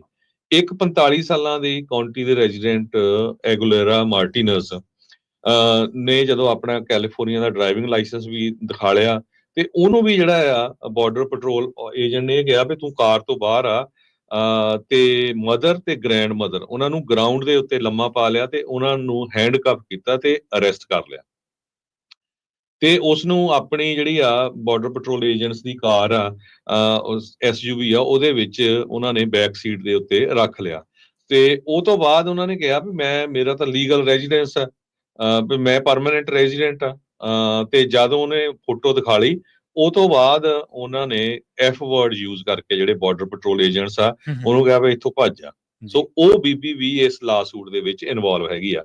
ਇਹ ਸਾਰੇ ਜਿਹੜੇ ਅਰੈਸਟ ਕੀਤੇ ਗਏ ਕੈਲੀਫੋਰਨੀਆ ਮੈਕਸੀਕੋ ਬਾਰਡਰ ਤੋਂ 300 ਮੀਲ ਦੂਰ ਸੀਗੇ, ਜਦ ਕਿ ਕਹਿੰਦੇ ਭਈ ਬਾਰਡਰ ਪੈਟਰੋਲ ਏਜੰਟਸ ਦਾ ਏਰੀਆ ਸਿਰਫ 100 ਏਅਰ ਮੀਲ ਤੱਕ ਆ ਬਾਰਡਰ ਤੋਂ, ਯੂਐਸ ਦੇ ਬਾਰਡਰ ਤੋਂ। ਲਾਸ ਐਂਜਲਸ ਟਾਈਮ ਨੇ ਇਹ ਕਿਹਾ ਭਈ 3 ਸਾਬਕਾ ਬਾਈਡਨ ਐਡਮਿਨਿਸਟ੍ਰੇਸ਼ਨ ਦੇ ਆਫੀਸ਼ੀਅਲਸ ਜਿਨ੍ਹਾਂ ਨੇ ਕੰਡੀਸ਼ਨ ਆਫ ਐਨੋਮਿਟੀ ਤੇ ਅਸੀਂ ਆਪਣੇ ਨਾਮ ਨਹੀਂ ਦੱਸਣਾ ਉਹਦੇ ਤੇ ਬੋਲੇ ਆ, ਭਈ ਐਲ ਸੈਂਟਰੋ ਸੈਕਟਰ ਦਾ ਜਿਹੜਾ border patrol chief agent Gregory Bovino ਆ, ਉਹ ਆਪਣੀ ਮਰਜ਼ੀ ਦੇ ਨਾਲ ਹੀ ਉਹਨੇ ਸਾਰਾ ਕੁਝ ਜਿਹੜਾ ਧੱਕਾ ਕੀਤਾ ਹੈਗਾ। ਤੇ ਇਹਦੇ ਵਿੱਚ custom and border patrol protection ਦੇ ਬਾਰਡਰ ਪੈਟਰੋਲ ਨੇ ਈਮੇਲ ਕੀਤੀ ਹੈਗੀ ਆ ਡਿਪਾਰਟਮੈਂਟ ਆਫ ਹੋਮਲੈਂਡ ਸਿਕਿਉਰਿਟੀ ਦੇ ਸਪੋਕਸਪਰਸਨ ਨੇ ਕਿਹਾ border patrol enforcement actions are highly targeted.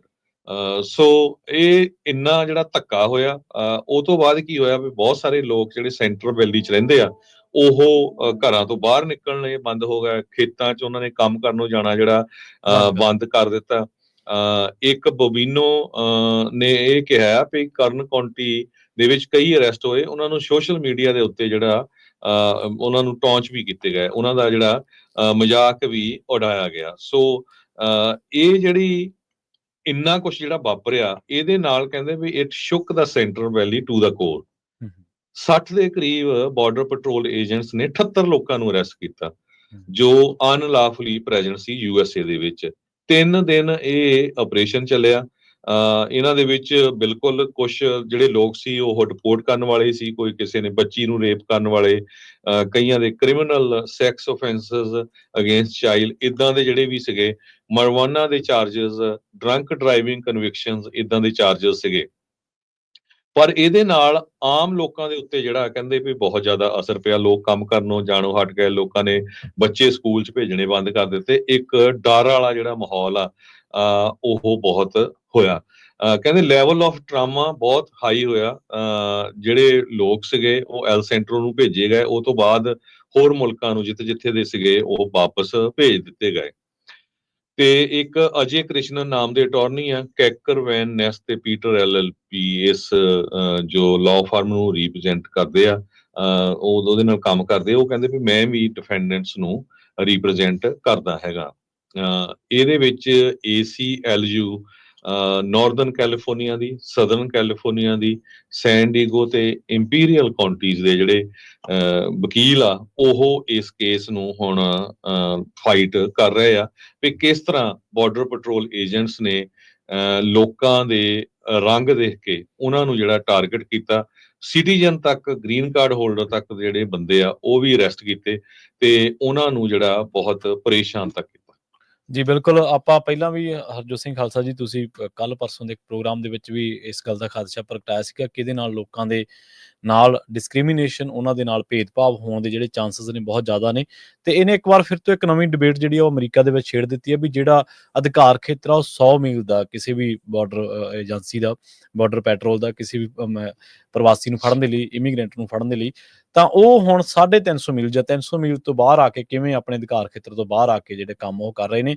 ਇੱਥੋਂ ਇਹ ਵੀ ਪਤਾ ਲੱਗਦਾ ਵੀ ਕੁਝ ਲੋਕ ਜਿਹੜੇ ਅੰਦਰ ਖਾਤੇ ਆਪਣੇ ਤਰੀਕੇ ਦੇ ਤੌਰ ਤੇ, ਨਿੱਜੀ ਤੌਰ ਤੇ ਪ੍ਰਵਾਸੀਆਂ ਦੇ ਨਾਲ ਨਫ਼ਰਤ ਕਰਦੇ ਨੇ, ਉਹ ਕਿਸ ਹੱਦ ਤੱਕ ਵੀ ਜਾ ਸਕਦੇ ਨੇ। ਬੇਕਰਸਫੀਲਡ ਦੇ ਵਿੱਚ ਵੀ ਇੱਕ ਮਿਸਾਲ ਸਾਹਮਣੇ ਆਈ ਸੀ ਜਿੱਥੇ ਸਿਟੀਜ਼ਨ ਨੂੰ ਜਿਹੜਾ ਉਹ ਬੜੇ ਬੁਰੇ ਤਰੀਕੇ ਦੇ ਨਾਲ ਹਰਾਸ ਕੀਤਾ ਗਿਆ ਸੀਗਾ, ਬਾਅਦ ਦੇ ਵਿੱਚ ਉਹਦੇ ਤੇ ਏਲੀਅਨ ਸਮਗਲਿੰਗ ਦਾ ਜਿਹੜਾ ਕੇਸ ਉਹ ਪਾ ਦਿੱਤਾ ਗਿਆ ਸੀਗਾ। ਸੋ ਠੀਕ ਆ, ਜਦੋਂ ਵੀ ਆਪਾਂ ਦੇਖਦੇ ਹਾਂ ਵੀ ਇਸ ਤਰ੍ਹਾਂ ਦਾ ਲਾਅ ਦੀ ਇੰਪਲੀਮੈਂਟੇਸ਼ਨ ਹੁੰਦੀ ਹੈ ਵੀ ਆਹ ਕਰਨਾ, ਉਸ ਇੰਪਲੀਮੈਂਟੇਸ਼ਨ ਦੀ ਆੜ ਦੇ ਵਿੱਚ, ਉਹਨੂੰ ਜਦੋਂ ਲਾਗੂ ਕਰਨ ਦੀ ਆੜ ਦੇ ਵਿੱਚ ਬਹੁਤ ਸਾਰੇ ਜਿਹੜੇ ਅਫਸਰ ਨੇ, ਬਹੁਤ ਸਾਰੇ ਜਿਹੜੇ ਲੋਕ ਨੇ, ਉਹ ਆਪਣੀਆਂ ਨਿੱਜੀ ਕੀੜਾਂ ਜਾਂ ਨਿੱਜੀ ਜਿਹੜੀ ਉਹਨਾਂ ਦੀ ਹੇਟ ਹੁੰਦੀ ਹੈ ਉਹ ਵੀ ਸਾਹਮਣੇ ਕਿਤੇ ਨਾ ਕਿਤੇ ਆ ਜਾਂਦੀ ਹੈ। ਜੀ ਇਸ ਤੋਂ ਅੱਗੇ ਜਿਹੜੀ ਖਬਰ ਆ ਉਹ ਆਪਾਂ ਜਿਹੜੀ ਤੁਹਾਡੇ ਨਾਲ ਸਾਂਝੀ ਕਰਨੀ ਹੈਗੀ ਆ, ਖਾਸ ਕਰਕੇ ਜਿਹੜੇ ਲੋਕਾਂ ਨੇ ਗ੍ਰੀਨ ਕਾਰਡ ਲੈਣੇ ਆ, ਜਿਹੜੇ ਲੋਕਾਂ ਨੇ ਅਮਰੀਕਾ ਦੇ ਵਿੱਚ ਸਿਟੀਜ਼ਨ ਬਣਨਾ ਆ, ਕਿਉਂਕਿ ਆਪਾਂ ਅਟਾਰਨੀ ਤਾਂ ਹੈ ਨਹੀਂ। ਸ਼ਨੀਚਰਵਾਰ ਨੂੰ ਜਿਹੜੇ ਆਪਣੇ ਅਟਾਰਨੀ ਜੇ ਤਿਰਕੀਆਣਾ ਹੋਣੇ ਆ ਉਹ ਇਸ ਇਸ਼ੂ ਦੇ ਉੱਤੇ ਡਿਸਕਸ ਕਰਨਗੇ। ਪਰ ਜੋ ਖਬਰ ਆ ਉਹ ਮੈਂ ਤੁਹਾਡੇ ਨਾਲ ਇਹ ਸਾਂਝੀ ਜ਼ਰੂਰ ਕਰਨੀ ਚਾਹਨਾ, ਜਿਸ ਹਿਸਾਬ ਦੇ ਨਾਲ ਨਿਊਜ਼ ਪੇਪਰ ਦੇ ਵਿੱਚ ਅੱਜ ਇਹ ਲਿਖਿਆ ਗਿਆ ਆ ਵੀ USCIS US ਕਸਟਮ ਇਨਫੋਰਸਮੈਂਟ ਜਿਹੜੀ ਏਜੰਸੀ ਹੈਗੀ ਆ, US ਸਿਟੀਜ਼ਨਸ਼ਿਪ ਤੇ ਇਮੀਗ੍ਰੇਸ਼ਨ ਸਰਵਿਸਿਜ਼, ਉਹ ਪ੍ਰਪੋਜ਼ ਕਰ ਰਹੇ ਆ ਇੱਕ ਰੂਲ ਦੇ ਮੁਤਾਬਕ ਵੀ ਤੁਹਾਡੇ ਜਿਹੜੇ ਸੋਸ਼ਲ ਮੀਡੀਆ ਦੇ ਆਇਡੈਂਟੀਫਾਇਰਸ ਹੈਗੇ ਆ ਉਹ ਤੁਹਾਨੂੰ ਦੇਣੇ ਪੈਣਗੇ ਜਦੋਂ ਤੁਸੀਂ ਸਿਟੀਜ਼ਨਸ਼ਿਪ ਲੈਣੀ ਆ, ਗ੍ਰੀਨ ਕਾਰਡ ਲੈਣਾ ਆ ਜਾਂ ਅਸਾਈਲਮ ਤੱਕ ਲੈਣਾ ਹੈਗਾ ਆ। ਸੋ ਇਹ ਮੇਨ ਰੀਜ਼ਨ ਇਹਦੇ ਜਿਹੜਾ ਪਿੱਛੇ ਇਹ ਦੱਸਿਆ ਜਾ ਰਿਹਾ ਵੀ ਅਸੀਂ ਨੈਸ਼ਨਲ ਸਿਕਿਉਰਿਟੀ ਤੇ ਬੈਟਿੰਗ ਕਰਨੀ ਹੈਗੀ ਆ ਤਾਂ ਕਿ ਕੋਈ ਕਿਸੇ ਤਰ੍ਹਾਂ ਦਾ ਕੋਈ ਟੈਰਰਿਸਟ ਜਾਂ ਕੋਈ ਕ੍ਰਿਮੀਨਲ ਜਾਂ ਕੋਈ ਗੈਂਗਸਟਰ ਬੰਦਾ ਜੋ ਆ ਉਹ ਇੱਥੇ ਨਾ ਆਵੇ। I-485 ਫਾਰਮ ਜਿਹੜਾ ਗ੍ਰੀਨ ਕਾਰਡ ਐਡਜਸਟਮੈਂਟ ਲਈ ਹੁੰਦਾ ਇਹਦੇ ਲਈ ਜ਼ਰੂਰੀ ਹੋਊਗਾ। H-1B ਐਂਟਰੀ ਫਾਰਮਸ ਲਈ ਨਹੀਂ ਜ਼ਰੂਰੀ ਹੈਗਾ। ਪਬਲਿਕ ਕਮੈਂਟਸ ਮੰਗੇ ਗਏ ਆ 60 ਦਿਨਾਂ ਦੇ ਵਿੱਚ ਲੋਕਾਂ ਨੇ ਜਿਹੜੇ ਕਮੈਂਟ ਕਰਨੇ ਆ ਇਸ ਇਸ਼ੂ ਦੇ ਉੱਤੇ। USCIS ਜੋ ਨਵਾਂ ਰੂਲ ਲਾਣ ਜਾ ਰਹੀ ਆ ਜਿਹਦੇ ਮੁਤਾਬਕ ਤੁਹਾਡਾ ਸੋਸ਼ਲ ਮੀਡੀਆ ਕੋਈ ਵੀ ਫੇਸਬੁੱਕ, YouTube, ਕੁਛ ਟਵਿੱਟਰ ਜਾਂ ਇੰਸਟਾਗ੍ਰਾਮ ਹੈਗਾ ਉਹ ਤੁਹਾਤੋਂ ਲਿਆ ਜਾਊਗਾ ਤਾਂ ਕਿ ਵੈਟ ਕੀਤਾ ਜਾ ਸਕੇ ਵੀ ਇਹ ਕਿਤੇ ਇਹ ਤਾਂ ਨਹੀਂ ਹੈ ਵੀ ਅਮਰੀਕਾ ਦੇ, ਹਾਂ ਇਹ 'ਚ ਕੋਈ ਸ਼ੱਕ ਨਹੀਂ ਅਮਰੀਕਾ ਦੇ ਵਿੱਚ ਫਰੀडम ਆਫ ਸਪੀਚ ਹੈਗੀ ਆ। ਤੁਸੀਂ ਦੇਖਦੇ ਹੀ ਆ ਵੀ ਆਪਾਂ ਕਿੰਨਾ ਜ਼ਿਆਦਾ ਬੋਲਦੇ ਆ ਟਰੰਪ ਹੁਣਾਂ ਨੂੰ, ਜਿਹਨੂੰ ਵੀ ਹੈਗਾ ਆਪਾਂ ਕ੍ਰਿਟੀਸਾਈਜ਼ ਵੀ ਕਰਦੇ ਹੈਗੇ ਆ। ਜਿਹੜਾ ਕੋਈ ਵਧੀਆ ਕੰਮ ਕਰਦਾ ਉਹ ਵਧੀਆ ਵੀ ਲਿਖਦੇ ਆ।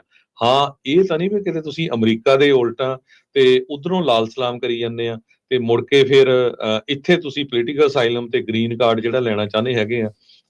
ਅਮਰੀਕਾ ਦੇ ਅਗੇਂਸਟ ਤੁਹਾਡੇ ਜਿਹੜੇ ਕਮੈਂਟਸ ਹੈਗੇ ਆ ਜਾਂ ਉਦਾਂ ਦੀਆਂ ਤੁਹਾਡੀਆਂ ਵੀਡੀਓਜ਼ ਹੈਗੀਆਂ ਆ ਵੀ ਦੇਖੋ ਜੀ ਅਮਰੀਕਾ ਦਾ ਤਾਂ ਡਾਊਨਫਾਲ ਹੁੰਦਾ ਜਾ ਰਿਹਾ, ਹੁਣ ਆਹ ਹੋ ਰਿਹਾ। ਸੋ ਉਹ ਚੀਜ਼ਾਂ ਜਿਹੜੀਆਂ ਆ ਉਹ ਬਿਲਕੁਲ USCIS ਦੇ ਜਿਹੜੇ ਏਜੰਟਸ ਆ ਉਹ ਦੇਖਣਗੇ। ਸੋ ਜਿੰਨੇ ਵੀ ਸਾਡੇ ਜਿਹੜੇ ਸਰੋਤੇ ਆ ਸੁਣ ਰਹੇ ਵੀ ਭਾਈ ਫੁਕਰਾਪੰਥੀ ਵਾਲਾ ਕੰਮ ਬੰਦ ਕਰਿਓ, ਐਵੇਂ ਗੋਲੀਆਂ ਗਾਲੀਆਂ ਬੰਦੂਕਾਂ ਦੀਆਂ ਫੋਟੋਆਂ ਲਾ ਕੇ ਜਾਂ ਹੋਰ ਮੁੜ ਕੇ ਇਹ ਨਾ ਹੋਵੇ ਵੀ ਤੁਹਾਡਾ ਜਦੋਂ ਕੇਸ ਹੈਗਾ ਆ ਤੇ ਤੁਹਾਨੂੰ ਉਸ ਬੇਸ ਦੇ ਉੱਤੇ ਜਿਹੜਾ ਨਾ ਕਰ ਦਿੱਤੀ ਜਾਵੇ।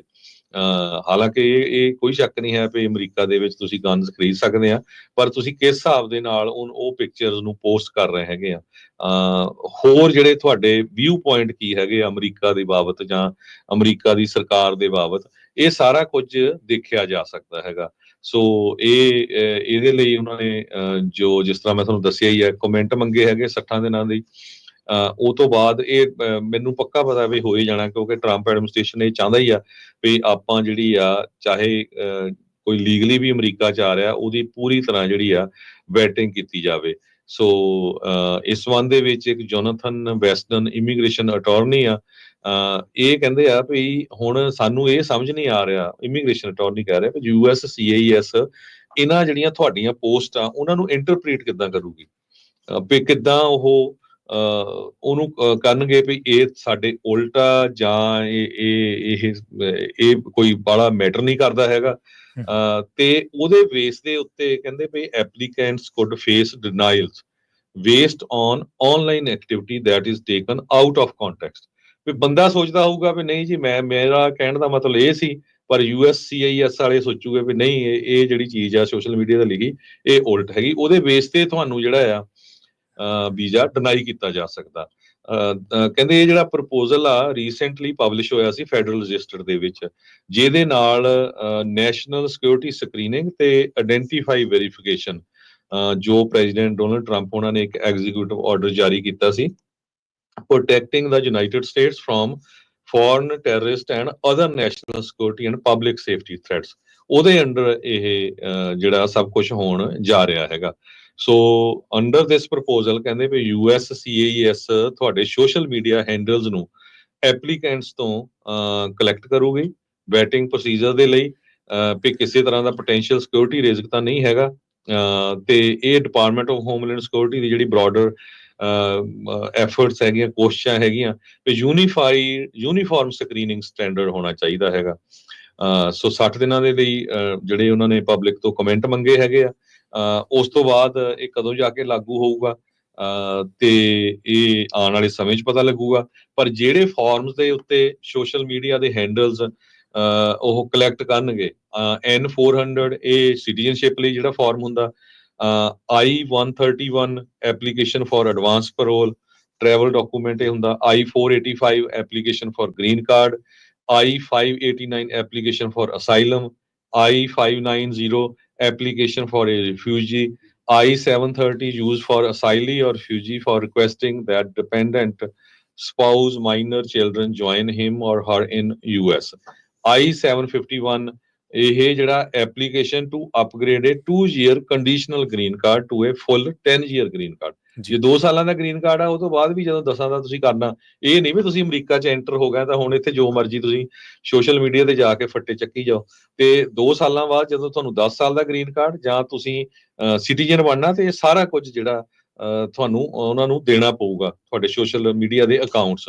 ਇਸੇ ਤਰ੍ਹਾਂ I-829 ਇਹ ਜਿਹੜੀ ਐਪਲੀਕੇਸ਼ਨ ਆ EB-5 ਇਨਵੈਸਟਰ ਵੀਜ਼ਾ ਦੇ ਲਈ ਹੈਗੀ ਆ। ਸੋ ਇਹ ਅੱਜ ਨਿਊਜ਼ ਆਈ ਹੈਗੀ ਆ ਤੇ ਇਹਦੇ ਬਾਰੇ ਜਿਹੜੀ ਡਿਟੇਲ ਆ ਉਹ ਜ਼ਰੂਰ ਆਪਾਂ ਕੋਸ਼ਿਸ਼ ਕਰਾਂਗੇ ਸ਼ਨੀਚਰਵਾਰ ਨੂੰ ਜਿਹੜੇ ਆਪਣੇ ਅਟਾਰਨੀ ਹੈਗੇ ਜੇ ਤਿਰਕੀਆਣਾ ਹੁਣੀ ਉਹ ਡਿਸਕਸ ਕਰਨ। ਪਰ ਸਾਡਾ ਇਸ ਖਬਰ ਸਾਂਝੀ ਕਰਨ ਦਾ ਮਤਲਬ ਇਹੀ ਸੀ ਵੀ ਜਿੰਨੇ ਵੀ ਜਿਹੜੇ ਸਾਡੇ ਸਰੋਤੇ ਸੁਣ ਰਹੇ ਆ ਦੇਖ ਰਹੇ ਆ ਵੀ ਭਾਈ ਜਿਹੜਾ ਸੋਸ਼ਲ ਮੀਡੀਆ ਆ ਉਹਦੇ ਉੱਤੇ ਤੁਸੀਂ ਕੀ ਪੋਸਟ ਕਰਦੇ ਆ ਕੀ ਸ਼ੇਅਰ ਕਰਦੇ ਹੈਗੇ ਆ ਉਹ ਬੜੇ ਧਿਆਨ ਦੇ ਨਾਲ ਕਰੋ।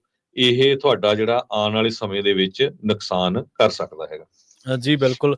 ਸੋ ਕਈ ਵਾਰੀ ਬੰਦਾ ਸੋਚਦਾ ਕਿ ਮੈਂ ਜੋ ਮਰਜ਼ੀ ਹੁਣ ਤਾਂ ਅਮਰੀਕਾ ਦੇ ਵਿੱਚ ਹੈਗਾ ਤੇ ਜੋ ਮਰਜ਼ੀ ਅਮਰੀਕਾ ਦੇ ਵਿਰੁੱਧ ਜਾਂ ਕੁਛ ਵੀ ਲਿਖੀ ਜਾਵਾਂ। ਮੁਲਕ ਦੇ ਵਿਰੁੱਧ ਲਿਖਣਾ ਜਾਂ ਮੁਲਕ ਦੇ ਬਾਰੇ ਲਿਖਣਾ ਇੱਕ ਡਿਫਰੈਂਟ ਗੱਲ ਆ। ਸਰਕਾਰਾਂ ਦੀ ਆਲੋਚਨਾ ਕਰਨਾ ਇਹ ਇੱਕ ਅਲੱਗ ਗੱਲ ਆ। ਸੋ ਕਈ ਵਾਰੀ ਆਪਾਂ ਦੋਨਾਂ ਚੀਜ਼ਾਂ ਨੂੰ ਰਲਗੱਡ ਕਰ ਦਿੰਦੇ ਹਾਂ। ਹਰਜੋਤ ਸਿੰਘ ਜੀ, ਇੱਥੇ ਆਪਾਂ ਇੱਕ ਹੋਰ ਸ਼ਾਰਟ ਬ੍ਰੇਕ ਦੇ ਲਈ ਰੁਕਦੇ ਹਾਂ ਜੀ। ਬ੍ਰੇਕ ਤੋਂ ਪਾਰ ਕੁਝ ਹੋਰ ਖਬਰਾਂ ਨੇ ਜਿਨ੍ਹਾਂ ਦੇ ਉੱਤੇ ਆਪਾਂ ਝਾਤ ਪਾਵਾਂਗੇ।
ਪੰਜਾਬੀ ਰੇਡੀਓ ਐਸੇ ਦੇ ਨਾਲ ਤੇ ਆਪਣੇ ਨਾਲ ਇੱਕ ਵਾਰ ਮੁੜ ਤੋਂ ਜੁੜ ਚੁੱਕੇ ਨੇ ਹਰਜੋਤ ਸਿੰਘ ਖਾਲਸਾ ਜੀ। ਹਰਜੋਤ ਸਿੰਘ ਜੀ, ਬ੍ਰੇਕ ਤੋਂ ਬਾਅਦ ਸਵਾਗਤ ਹੈ ਜੀ। ਸਤਿ ਸ਼੍ਰੀ ਅਕਾਲ ਜੀ। ਸਤਿ ਸ਼੍ਰੀ ਅਕਾਲ, ਧੰਨਵਾਦ ਜੀ ਆਇਆਂ ਨੂੰ। ਜੀ। ਤੇ ਜਾਂਦੇ ਜਾਂਦੇ ਆਪਾਂ ਇੱਕ ਖਬਰ ਹੋਰ ਜਿਹੜੀ ਸਾਂਝੀ ਕਰਦੇ ਜਾਈਏ। ਬੋਸਟਨ ਦੀ ਮੇਅਰ ਮਿਸਿਸ ਬੂ ਜੋ ਆ, ਉਹ ਅੱਜ ਵਾਈਟ ਹਾਊਸ ਦੇ ਵਿੱਚ ਪਹੁੰਚੀ, ਕਿਉਂਕਿ ਉੱਥੇ ਇੱਕ ਹੀਅਰਿੰਗ ਚੱਲ ਰਹੀ ਹੈਗੀ ਆ ਸੈਂਚੁਰੀ ਸਿਟੀ ਨੂੰ ਲੈ ਕੇ, ਕਾਂਗਰੈਸ਼ਨਲ ਹੀਅਰਿੰਗ ਆ। ਤੇ ਮਿਸਿਸ ਵੂ ਦੇ ਬੇਬੀ ਆ, ਜਨਵਰੀ 13 ਨੂੰ ਬੋਰਨ ਸੀ। ਉਹ ਆਪਣੇ ਬੱਚੇ ਨੂੰ, ਜੋ ਕਿ ਉਹਨਾਂ ਦਾ ਤੀਜਾ ਬੱਚਾ ਆ, ਨਾਲ ਲੈ ਕੇ ਉੱਥੇ ਪਹੁੰਚੀ ਹੋਈ ਸੀ। ਬੋਸਟਨ ਦੀ ਮੇਅਰ ਮਿਸ਼ੈਲ ਬੂ, ਉਹ ਕਾਫੀ ਕ੍ਰਿਟੀਕਲ ਹੈਗੀ ਆ ਟਰੰਪ ਐਡਮਿਨਿਸਟ੍ਰੇਸ਼ਨ ਦੀ ਵੀ, ਤੇ ਸੈਂਚੁਰੀ ਸਿਟੀ ਜਿਹੜੀ ਉਸ ਦੀ ਉਹ ਮੇਅਰ ਆ ਬੋਸਟਨ ਤੋਂ। ਉਹ ਅੱਜ ਟੈਸਟੀਫਾਈ ਉਹਨਾਂ ਨੇ ਕਰਨਾ ਆ। ਇਹ ਉਹਨਾਂ ਦੇ ਨਾਲ ਸ਼ਿਕਾਗੋ ਦੇ ਮੇਅਰ, ਨਿਊਯਾਰਕ ਦੇ ਮੇਅਰ ਤੇ ਡੈਨਵਰ ਦੇ ਜਿਹੜੇ ਮੇਅਰ ਆ, ਉਹ ਵੀ ਉੱਥੇ ਹੈਗੇ ਆ। ਮੋਸਟਲੀ ਕਹਿੰਦੇ ਵੀ ਉਹਨਾਂ ਦਾ ਕਾਫੀ ਕ੍ਰਿਟਿਸਿਜ਼ਮ ਹੋਊਗਾ, ਕਿਉਂਕਿ ਜਿਹੜੀ ਇਹ ਕਮੇਟੀ ਹੈਗੀ ਆ, ਰਿਪਬਲਿਕਨ ਲੈਡ ਕਮੇਟੀ ਆ, ਤੇ ਇਹ ਇਨਵੈਸਟੀਗੇਟ ਕਰ ਰਹੀ ਆ ਵੀ ਜਿਹੜੇ ਸੈਂਚੁਰੀ ਸਿਟੀ ਪਾਲਿਸੀਜ਼ ਹੈਗੀਆਂ ਆ, ਇਹ ਫੈਡਰਲ ਇਮੀਗ੍ਰੇਸ਼ਨ ਐਨਫੋਰਸਮੈਂਟ ਦੇ ਰਾਹ ਦੇ ਵਿੱਚ ਅੜਿੱਕਾ ਹੈਗੀਆਂ ਆ ਜੀ। ਇਹ ਉਹਨਾਂ ਨੇ ਜਿਹੜੀ ਜਦੋਂ ਟੈਸਟੀਮੋਨੀ ਸ਼ੁਰੂ ਹੋਈ ਹੈਗੀ ਆ, ਬੱਚਾ ਉਹਨਾਂ ਦੇ ਨਾਲ ਸੀ, ਉਹਦੇ ਵਿੱਚ ਉਹਨਾਂ ਨੇ ਕਿਹਾ ਵੀ ਮੈਂ ਆਪਣੇ ਸ਼ਹਿਰ ਦੇ ਡਿਫੈਂਸ ਦੇ ਵਿੱਚ ਆ, ਤੇ ਸਟੇਟ ਦੀਆਂ ਪਾਲਿਸੀਆਂ ਦੇ ਨਾਲ ਆ, ਤੇ ਟਰੰਪ ਐਡਮਿਨਿਸਟ੍ਰੇਸ਼ਨ ਦੇ ਜਿਹੜੇ ਟੈਕਟਿਕਸ ਆ, ਜੋ ਉਹ ਤਰੀਕੇ ਵਰਤ ਰਹੇ ਹੈਗੇ ਆ, ਉਹਨਾਂ ਦੇ ਅਗੇਂਸਟ ਹੈਗੀਆਂ। ਤੇ ਇਸ ਹੱਕ ਦੇ ਵਿੱਚ ਆ ਵੀ ਯੂਐਸ ਦੀ ਕਾਂਗਰਸ ਨੂੰ ਇਮੀਗ੍ਰੇਸ਼ਨ ਰਿਫਾਰਮ ਜਿਹੜਾ ਆ ਬਿੱਲ ਪਾਸ ਕਰਨਾ ਚਾਹੀਦਾ ਆ। ਇਹ ਇੱਕ ਤਰ੍ਹਾਂ ਦੇ ਨਾਲ ਝੂਠਾ ਪ੍ਰਚਾਰ ਕੀਤਾ ਜਾ ਰਿਹਾ ਆ ਵੀ ਜਿਹੜੇ ਇਮੀਗ੍ਰੈਂਟਸ ਆ ਇਨ ਜਨਰਲ ਉਹ ਕ੍ਰਿਮੀਨਲ ਆ। ਉਹ ਆਪਾਂ ਦੇਖਿਆ ਵੀ ਆ। ਇਹ ਉਸ ਬੀਬੀ ਨੇ ਜਿਹੜੀ ਮੇਅਰ ਆ ਮਿਸ਼ੈਲ ਵੂ, ਉਹਨਾਂ ਨੇ ਸਟੇਟਮੈਂਟ ਦਿੱਤੀ ਆ ਤੇ ਕਹਿੰਦੇ ਪਈ ਇਹ ਵੀ ਦੱਸਿਆ ਜਾ ਰਿਹਾ ਵੀ ਜਿਹੜੇ ਇਮੀਗ੍ਰੈਂਟਸ ਆ, ਉਹ ਬਹੁਤ ਜ਼ਿਆਦਾ ਕਾਰਨ ਆ ਇਸ ਚੀਜ਼ ਦਾ, ਡੇਂਜਰ ਤੇ ਹਾਰਮ ਦਾ। ਤੇ ਕਹਿੰਦੀ ਵੀ ਐਕਚੁਅਲੀ ਜਿਹੜੀ ਸਾਡੀ ਕਮਿਊਨਿਟੀ ਦੇ ਵਿੱਚ ਜਿਹੜਾ ਸੇਫਟੀ ਦਾ ਤੇ ਕਿਸੇ ਨੂੰ ਕਿਸੇ ਤਰ੍ਹਾਂ ਦਾ ਹਾਰਮ ਕਰਨ ਦਾ ਜਿਹੜਾ ਮੇਨ ਰੀਜ਼ਨ ਹੈਗਾ ਆ, ਉਹਦੇ ਲਈ ਗਨ ਰਿਫਾਰਮ ਕਰਨ ਦੀ ਜ਼ਰੂਰਤ ਆ। ਉਹਦੇ ਲਈ ਤੁਹਾਨੂੰ ਮੈਡੀਕੇਡ ਨੂੰ ਕੱਟ ਨਹੀਂ ਕਰਨਾ ਚਾਹੀਦਾ, ਤੇ ਕੈਂਸਰ ਰਿਸਰਚ ਤੇ ਕੱਟ ਨਹੀਂ ਕਰਨਾ ਚਾਹੀਦਾ। ਇਸੇ ਤਰ੍ਹਾਂ ਜੋ ਵੈਟਰਨਸ ਦੇ ਫੰਡ ਆ, ਉਹਦੇ ਵਿੱਚ ਕਿਸੇ ਤਰ੍ਹਾਂ ਦਾ ਕੱਟ ਨਹੀਂ ਕਰਨਾ ਚਾਹੀਦਾ। ਇਹ ਚਾਰ ਚੀਜ਼ਾਂ ਜੇ ਤੁਸੀਂ ਕਰੋਗੇ ਤਾਂ ਸਾਡੀ ਜਿਹੜੀ ਸਿਟੀ ਆ ਉਹ ਸੇਫ ਹੋਊਗੀ, ਨਾ ਕਿ ਜਿਹੜੇ ਇਮੀਗ੍ਰੈਂਟਸ ਜਿਹੜੇ ਹੈਗੇ ਆ ਉਹਨਾਂ ਦੇ ਉਲਟ ਜਿਹੜਾ ਆ ਝੂਠਾ ਪ੍ਰਚਾਰ ਕਰਕੇ। ਮਿਸ਼ੈਲ ਵੂ, ਉਹਨਾਂ ਦੀ ਜਿਹੜੀ ਟਰਮ ਆ ਜਨਵਰੀ 5 2026 ਚ ਖਤਮ ਹੋਣੀ ਆ, ਤੇ ਉਹਨਾਂ ਨੇ ਕਿਹਾ ਉਹ ਇੱਕ ਵਾਰੀ ਫੇਰ ਮੇਅਰ ਦੀ ਇਲੈਕਸ਼ਨ ਜਿਹੜੀ ਆ ਲੜਨ ਜਾ ਰਹੇ ਹੈਗੇ। ਜੀ। ਅਗਲੀ ਖਬਰ ਸ਼ਾਰਟ ਦੇ ਵਿੱਚ ਹੀ ਸਾਂਝੀ ਕਰਦੇ ਹਾਂ ਤੇ ਉਸ ਤੋਂ ਬਾਅਦ ਪ੍ਰੋਗਰਾਮ ਨੂੰ ਸਮਾਪਤ ਕਰਾਂਗੇ। ਟਰੰਪ ਐਡਮਿਨਿਸਟ੍ਰੇਸ਼ਨ ਨੇ ਲੰਘੇ ਦਿਨੀ ਇੱਕ ਲਿਸਟ ਪਬਲਿਸ਼ ਕੀਤੀ ਸੀਗੀ 440 ਜਿਹੜੀਆਂ ਫੈਡਰਲ ਪ੍ਰਾਪਰਟੀਜ਼ ਆ ਉਹਨਾਂ ਨੂੰ ਕਲੋਜ਼ ਜਾਂ ਫਿਰ ਸੇਲ ਕਰਨ ਦੇ ਬਾਰੇ, ਜਿਨ੍ਹਾਂ ਦੇ ਵਿੱਚ FBI ਹੈੱਡਕੁਆਟਰ ਵੀ ਇਨਕਲੂਡ ਸੀਗਾ ਤੇ ਨਾਲ ਡਿਪਾਰਟਮੈਂਟ ਆਫ ਜਸਟਿਸ ਦੀ ਜਿਹੜੀ ਬਿਲਡਿੰਗ ਆ ਉਹ ਵੀ ਸੀਗੀ। ਬਾਅਦ ਦੇ ਵਿੱਚ ਕੁਝ ਹੀ ਘੰਟਿਆਂ ਦੇ ਬਾਅਦ ਇਸ ਲਿਸਟ ਨੂੰ ਬਦਲ ਦਿੱਤਾ ਗਿਆ ਤੇ ਦੱਸਿਆ ਗਿਆ ਕਿ 320 ਐਂਟਰੀਜ਼ ਜਿਹੜੀਆਂ ਨੇ ਉਹ ਇਸ ਲਿਸਟ ਦੇ ਵਿੱਚ ਰੱਖੀਆਂ ਗਈਆਂ। 440 ਪਹਿਲਾਂ ਸੀ, 330 ਜਿਹੜੀਆਂ ਬਾਅਦ ਦੇ ਵਿੱਚ ਕਰ ਦਿੱਤੀਆਂ ਗਈਆਂ। ਇਹ ਕਿਉਂ ਕੀਤਾ ਗਿਆ, ਇਹਦੇ ਬਾਰੇ ਜਿਹੜੀ ਜਨਰਲ ਸਰਵਿਸ ਐਡਮਿਨਿਸਟ੍ਰੇਸ਼ਨ ਹੈ ਉਹਨੇ ਹਾਲੇ ਤੱਕ ਇਸ ਦੇ ਸਵਾਲ ਦਾ ਜਿਹੜਾ ਜਵਾਬ ਨਹੀਂ ਦਿੱਤਾ ਕਿ ਉਹਨਾਂ ਨੇ ਕਿਉਂ ਪ੍ਰਾਪਰਟੀ ਦੀ ਜਿਹੜੀ ਸੇਲ ਆ ਜਾਂ ਕਲੋਜ਼ ਨੂੰ, ਉਹਦੀ ਜਿਹੜੀ ਪਹਿਲਾਂ ਵਾਲੀ ਲਿਸਟ ਸੀ 440 ਵਾਲੀ, ਉਹ ਕਿਉਂ ਬਦਲ ਦਿੱਤੀ ਤੇ ਬਾਅਦ ਦੇ ਵਿੱਚ ਇਹਨਾਂ ਨੂੰ 320 ਕਿਉਂ ਕਰ ਦਿੱਤਾ ਗਿਆ। ਹਾਲਾਂਕਿ ਇਸ ਗੱਲ ਦੀ ਚਰਚਾ ਬਹੁਤ ਹੋਈ ਕਿ ਕੁਝ ਹੀ ਘੰਟਿਆਂ ਦੇ ਵਿੱਚ ਜਦੋਂ ਇਹ ਚਰਚਾ ਚੱਲੀ ਕਿ FBI ਹੈੱਡਕੁਆਟਰ ਵੀ ਹੈ ਤੇ main department of justice the building ਵੀ ਹੈ, ਤਾਂ ਉਸ ਤੋਂ ਬਾਅਦ ਇਸ ਲਿਸਟ ਨੂੰ ਜਿਹੜਾ ਉਹ ਬਦਲ ਦਿੱਤਾ ਗਿਆ ਸੀਗਾ। ਸੋ Harjot Singh ji, programme update America ਨੂੰ ਆਪਾਂ ਇੱਥੇ ਹੀ ਸਮਾਪਤ ਕਰਦੇ ਹਾਂ ਜੀ, ਸਮਾਂ ਇਜਾਜ਼ਤ ਨਹੀਂ ਦਿੰਦਾ। ਖਬਰਾਂ ਤੇ ਜਾਣਕਾਰੀਆਂ ਸਾਂਝੀਆਂ ਕਰਨ ਦੇ ਲਈ ਤੁਹਾਡਾ ਬਹੁਤ ਬਹੁਤ ਧੰਨਵਾਦ ਜੀ। ਸਤਿ ਸ਼੍ਰੀ ਅਕਾਲ। ਸਤਿ ਸ਼੍ਰੀ ਅਕਾਲ ਜੀ। ਪੰਜਾਬੀ ਰੇਡੀਓ ਦੇ ਉੱਤੇ ਤੁਸੀਂ ਇਸ ਤੋਂ ਅੱਗੇ ਸੁਣੋਗੇ ਪ੍ਰੋਗਰਾਮ ਮੈਂ ਆਵਾਂਗਾ ਨਾਲ ਹਨੇਰੀਆਂ ਦੇ, ਮਸੂਦ ਮੱਲੀ ਸਾਹਿਬ ਲੈ ਕੇ ਆਉਣਗੇ। 11:30 ਵਜੇ ਤੁਸੀਂ ਪ੍ਰੋਗਰਾਮ ਸੁਣੋਗੇ ਨਜ਼ਰੀਆ, ਤੇ ਉਸ ਤੋਂ ਬਾਅਦ ਪ੍ਰੋਗਰਾਮ 1 ਵਜੇ ਲੈ ਕੇ ਹਾਜ਼ਰ ਹੋਵਾਂਗੇ, ਕੁਝ ਗੱਲਾਂ ਕੁਝ ਗੀਤ, ਤੇ 2 ਵਜੇ ਤੁਸੀਂ ਪ੍ਰੋਗਰਾਮ ਸੁਣੋਗੇ ਖਬਰ ਤੇ ਨਜ਼ਰ ਮਿੰਟੂ ਗੁਰਸਰੀਆ ਜੀ ਦੇ ਨਾਲ। 2:30 ਵਜੇ ਪ੍ਰੋਗਰਾਮ ਰਿਸ਼ਤੇ 3 ਵਜੇ ਪ੍ਰੋਗਰਾਮ ਸਾਂਝੀ ਸੱਥ। ਅੱਜ ਕਿਸੇ ਅਹਿਮ ਇਸ਼ੂ ਨੂੰ ਲੈ ਕੇ ਆਪਾਂ ਗੱਲਬਾਤ ਕਰਾਂਗੇ, ਬੁੱਧਵਾਰ ਦਾ ਦਿਨ ਹੈ। ਤੇ ਉਸ ਤੋਂ ਬਾਅਦ 4 ਤੋਂ 5:30 ਤੱਕ ਬਲਵਿੰਦਰ ਕੌਰ ਜੀ ਆਪਣਾ ਪ੍ਰੋਗਰਾਮ ਲੈ ਕੇ ਆਉਣਗੇ ਤੇ 5:40 ਤੇ ਤੁਸੀਂ ਪ੍ਰੋਗਰਾਮ ਸੁਣੋਗੇ ਅਪਡੇਟ ਕੈਲੀਫੋਰਨੀਆ। 6 ਵਜੇ ਤੁਸੀਂ ਸਰਵਣ ਕਰੋਗੇ ਸ਼ਾਮ ਦੇ ਦੀਵਾਨ, ਤੇ ਉਸ ਤੋਂ ਬਾਅਦ ਮੁਲਾਕਾਤ ਹੋਵੇਗੀ ਪ੍ਰੋਗਰਾਮ ਖਬਰ ਤੇ ਨਜ਼ਰ ਦੇ ਵਿੱਚ। ਦੀਪਕ ਸ਼ਰਮਾ ਚਨਾਰਥਲ ਜੀ ਨਾਲ ਆਪਾਂ ਕਈ ਅਹਿਮ ਖਬਰਾਂ ਨੂੰ ਲੈ ਕੇ ਜਾਣਕਾਰੀਆਂ ਜਿਹੜੀਆਂ ਉਹ ਸਾਂਝੀਆਂ ਕਰਾਂਗੇ। ਇਸੇ ਤਰ੍ਹਾਂ ਪੰਜਾਬੀ ਰੇਡੀਓ ਇਸੇ ਦੇ ਨਾਲ ਜੁੜੇ ਰਹੋ। ਖਾਸ ਖਬਰਾਂ ਦੀਆਂ ਜਿਹੜੀਆਂ ਜਾਣਕਾਰੀਆਂ ਨੇ ਉਹਨਾਂ ਨੂੰ ਵੀਡੀਓ ਦੇ ਕਲਿੱਪਸ ਦੇ ਰੂਪ ਦੇ ਵਿੱਚ ਆਪਾਂ TikTok, Instagram, Punjabi TV USA ਦੇ YouTube ਦੇ ਪੇਜ ਦੇ ਉੱਤੇ ਵੀ ਆਪਾਂ ਸਾਂਝੀਆਂ ਕਰਦੇ ਹਾਂ, ਤੁਸੀਂ ਉੱਥੇ ਵੀ ਜ਼ਰੂਰ ਜੁੜੋ। ਪੰਜਾਬੀ ਟੀਵੀ USA ਦਾ ਪੇਜ, ਕਿਉਂਕਿ ਪੰਜਾਬੀ ਜਿਹੜੀ USA ਨੂੰ ਇੰਡੀਆ ਦੇ ਵਿੱਚ ਇੰਡੀਆ ਸਰਕਾਰ ਨਹੀਂ ਚਾਹੁੰਦੀ ਕਿ ਸੱਚ ਲੋਕਾਂ ਤੱਕ ਪਹੁੰਚੇ, ਸੱਚ ਉਹਨਾਂ ਨੂੰ ਚੁੱਭਦਾ ਬਹੁਤ ਆ, ਕਿਉਂਕਿ ਆਪਾਂ ਪੰਜਾਬ, ਕੌਮ, ਸਿੱਖਾਂ ਦੀ ਗੱਲ, ਪੰਥ ਦੀ ਗੱਲ ਹਿੱਕ ਠੋਕ ਕੇ ਕਰਦੇ ਹਾਂ। ਇਸੇ ਕਰਕੇ ਪੰਜਾਬੀ ਜਿਹੜੀ USA ਨੂੰ ਉੱਥੋਂ ਬੈਨ ਕੀਤਾ ਗਿਆ। ਸੋ ਪੰਜਾਬੀ ਟੀਵੀ USA ਦੇ ਨਾਲ ਤੁਸੀਂ ਜ਼ਰੂਰ ਜੁੜੋ। ਇਸੇ ਤਰ੍ਹਾਂ TikTok ਜਿਹੜੇ ਸੱਜਣ ਵਰਤਦੇ ਨੇ, ਸਰੋਤੇ ਵਰਤਦੇ ਨੇ, ਉਹ TikTok ਦੇ ਉੱਤੇ ਜੁੜੋ। Instagram ਦੇ ਉੱਤੇ ਪੰਜਾਬੀ ਰੇਡੀਓ USA ਦਾ ਜਿਹੜਾ YouTube ਚੈਨਲ, ਜਿਹੜਾ ਦੁਨੀਆ ਭਰ ਦੇ ਵਿੱਚ ਦੇਖਿਆ ਜਾਂਦਾ ਇੰਡੀਆ ਤੋਂ ਬਿਨਾਂ, ਉਹਦੇ ਨਾਲ ਵੀ ਬੜੀ ਵੱਡੀ ਗਿਣਤੀ ਦੇ ਵਿੱਚ ਸਰੋਤੇ ਜੁੜ ਰਹੇ ਨੇ। ਧੰਨਵਾਦ। ਕਲਿੱਪਾਂ ਨੂੰ, ਵੀਡੀਓਜ਼ ਨੂੰ ਸ਼ੇਅਰ ਜ਼ਰੂਰ ਕਰਦਿਆ ਕਰੋ। ਬਹੁਤ ਬਹੁਤ ਧੰਨਵਾਦ। ਹਰਜੋਤ ਸਿੰਘ ਜੀ, ਸਤਿ ਸ਼੍ਰੀ ਅਕਾਲ ਜੀ। ਸਤਿ ਸ਼੍ਰੀ ਅਕਾਲ।